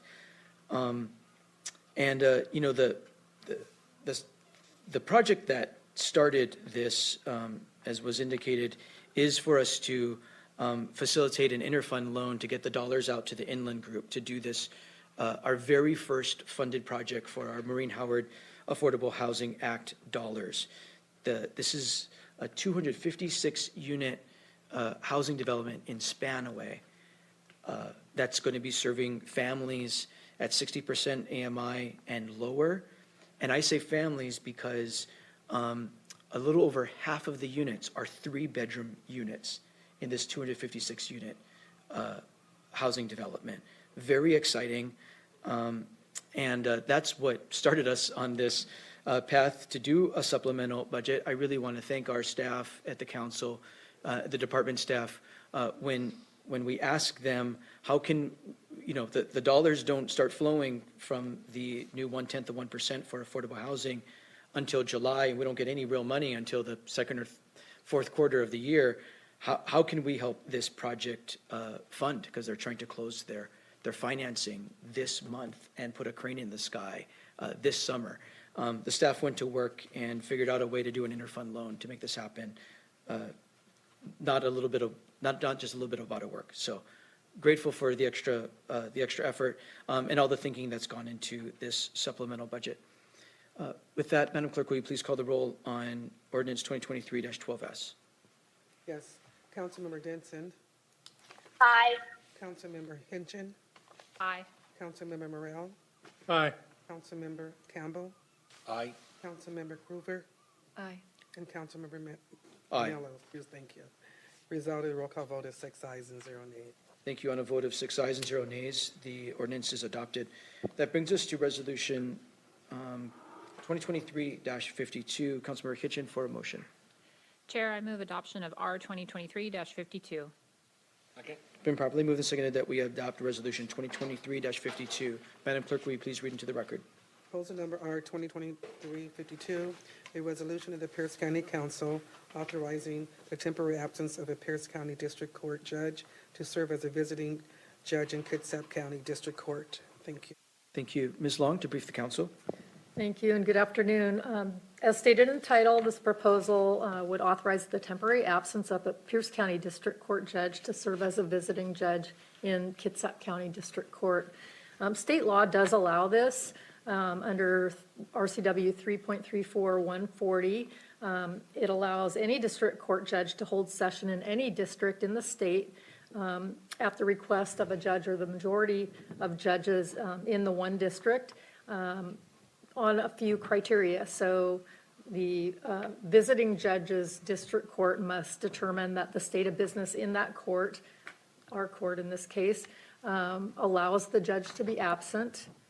A pro tem will not be needed during the absence, and the legislative authority of the visiting judge's court approves of the absence. So in our case, District Court Presiding Judge Bradley from Kitsap County did make the request to Presiding Judge McCann in Pierce County for a visiting judge, and this is to serve during a small claims lawsuit that was filed against a Kitsap County Municipal Court judge, Judge Drury. The date for the initial hearing is set for May 24th of this year with possible future dates, but those are not known at this time. Judge McCann has advised that the state of business in Pierce County District Court allows Judge Williams, who's the selected judge to visit, to be absent in order to serve the needs of Kitsap County District Court. So there is no fiscal impact to Pierce County. Certain costs, reimbursement for subsistence, lodging, if that's needed, travel expenses are to be paid by Kitsap County upon approval of their legislative authority. And this was heard in the Rules and Operations Committee on April 24th and received a due pass recommendation. Thank you, Ms. Long. Any questions for Ms. Long before we open this up for a public hearing? Not seeing any. Is there anyone in chambers wishing to provide public comment on this proposal? Seeing none, Ms. Price, anyone online? There are currently no hands raised. Thank you. We'll close the public hearing, bring it back to council. Are there final remarks by council members? We did discuss this at the Rules and Operations Committee. This doesn't happen very often. Unique circumstance. Madam Clerk, will you please call the roll? Councilmember Hinchin. Aye. Councilmember Morrell. Aye. Councilmember Campbell. Aye. Councilmember Cruver. Aye. Councilmember Denson. Aye. Councilmember Mello. Aye. The result of the roll call vote is 6 ayes and 0 nays. On a vote of 6 ayes and 0 nays, Resolution 2023-52 is adopted. That brings us to proposal R 2023-56. Councilmember Cruver for a motion. Thank you, Chair. I'd like to move to adopt R 2023-56. It's been properly moved and seconded that we adopt R 2023-56. Madam Clerk, please read into the record. Proposal number R 2023-56, a resolution of the Pierce County Council setting the date of an evening District Number 3 Council meeting for Tuesday, August 15, 2023 at 6:30 p.m. at Cap Arnold Gymnasium, 33412 Webster Road East, Eatonville, Washington. Thank you. Thank you. Ms. Long? Thank you. So the Pierce County Charter provides that the council shall conduct at least one evening meeting each year in each of the 7 districts. And the details of those meetings, the time, place, and date, shall be provided in a resolution. That's in your rules of procedure. So the resolution before you would set the evening District Number 3 meeting, details as provided in the title and read by the clerk. And I will note that this particular meeting is going to be held in lieu of the regular 3 p.m. meeting that week. So, thank you. Thank you. Councilmember Cruver, anything to add? Oh, thank you, Chair. I just am excited about this particular meeting this year. I'm having, Puget Sound Regional Council has said that they would be glad to present. They are a group that most folks don't know about and what they do, and they're very involved in the county. And it would be great information for everyone to have. I have presenting a quick information on the Pioneer Farm Museum, and I'm thinking they're going to be tearing up Mountain Highway, and I hope folks can navigate the delays. And I have a presentation, oh gosh, now it escapes me. I'll have to mention it another time. And there could be, a few other things added. So thank you, Chair. Thank you. I'm sure it'll be good. Appreciate how members are putting a lot of thought into the content going into these in-district meetings. Oh, I remembered. Go ahead. The community forest. They're going to have an information presentation on the community forest up there. And a lot of people don't know about that. So it's great in the area. It's a really cool project. Yeah. Great, thank you. Is there, we'll move this to public hearing. Is there anyone in chambers to comment on our 2023-56? Not seeing any. Ms. Price, anyone online? There are no hands at this time. We'll close the public hearing, bring it back to council. Final remarks by council members? Not seeing any. Madam Clerk, please call the roll. Councilmember Hinchin. Aye. Councilmember Morrell. Aye. Councilmember Campbell. Aye. Councilmember Cruver. Aye. You guys are funny. Councilmember Denson. Aye. And Councilmember Mello. Aye. The result of the roll call vote is 6 ayes and 0 nays. On a vote of 6 ayes and 0 nays, Resolution 2023-56 is adopted. That's the conclusion of our business today. That brings us to item 10, other business and announcements. Is there any by members? Councilmember Morrell. Thank you, Mr. Chair. I appreciated the debates and discussions that happened tonight. I think it just helped that with a sense of civility, we can work through this process of government. So with that being said, District 1 will have their in-district meeting tomorrow night at 6 p.m. at White River High School Library, and that is in Buckley, Washington. This will be a unique one where, again, civics is involved, and the students have come together to put together a student-led proclamation that will be brought before the council and voted on. And I'm looking forward to their comments, how they approach things, and the substance of which they viewed their civic involvement process. And so with that, everyone is invited, like I say, tomorrow night, May 3rd, 6 p.m., White River High School. Thank you, Mr. Chair. Thank you. Looking forward to it. Other remarks by council members, business or announcements? Not seeing any. Ms. Long, do you have any other business for council this evening? Nothing from staff, thank you. Thank you. That brings us to section 11, Citizens Forum. This is an opportunity for community members to provide comment to the council on any item that was not on this evening's agenda and which the county has jurisdiction over. Please come to the podium, state your name for the record, and you'll have 3 minutes to make your comments. Is there anyone in chambers wishing to provide comment during this period? Please come forward, state your name for the record. Hi, my friends, it's Eric Musica, and I got this, I think I could try to get people off of the streets. I'm so appreciative. I've been on the streets for a little bit, and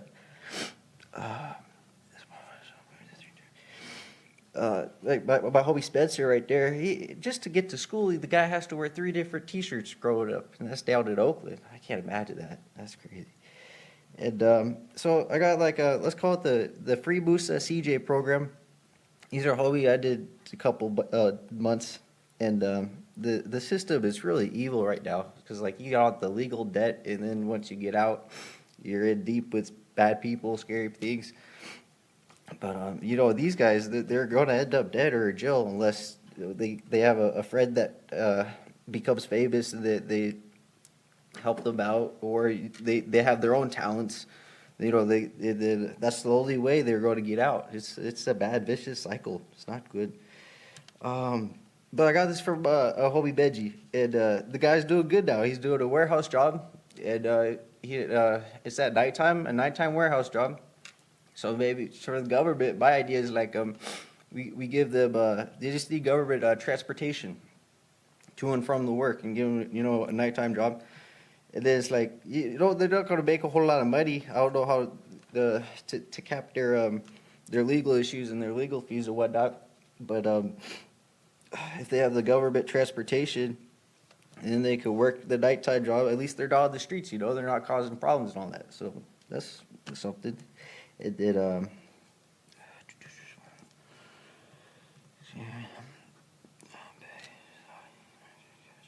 Oh yeah, I think this comes from my old man. And these kids that you catch their first case and you send them down death row. You scare the crap out of them. That's one of my ideas. I was trying to cap the homeless too, because the homeless people are on the streets. We could put them in like get a bunch of cots at night and put them in a gym, like People's Center or the YMCA. I don't think it's a terrible idea, putting all the people in the hotels and stuff. But now you just have to put all these gangsters where they're welcome and stuff, and put them in hotels around those locations. This is kind of I don't know. I don't know if it's disrespectful or not, but it's like we could put them all in like one big building, all the homeless in a building, and just lock them up there and put them all on their welcome floors and stuff. And then once they're sober and stuff, they could go out and stuff. I don't know, it's an idea. But thank you for your guys' service. Thank you. Ms. Price, anybody online? Yeah, we have caller ending in 075.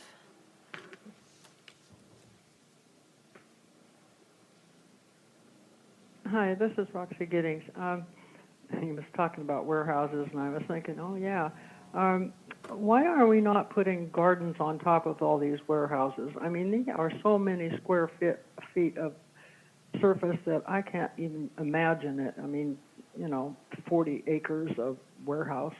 Anyhow, or if maybe not that, maybe solar panels, or maybe half solar panels and half battery restore, or to store the solar panel electricity in, and then they could run the dang place all day long with lights or something. The expanse of the top of these warehouses is driving me crazy. I don't see why we don't have a law that says they actually have to have something up there that will help us with the climate change. So thank you for listening. Thank you for your comments. There are no other hands raised. Thank you. We'll close the citizens forum portion of our meeting. We appreciate hearing from community members about your thoughts. Seeing no other further business before the council, we are adjourned.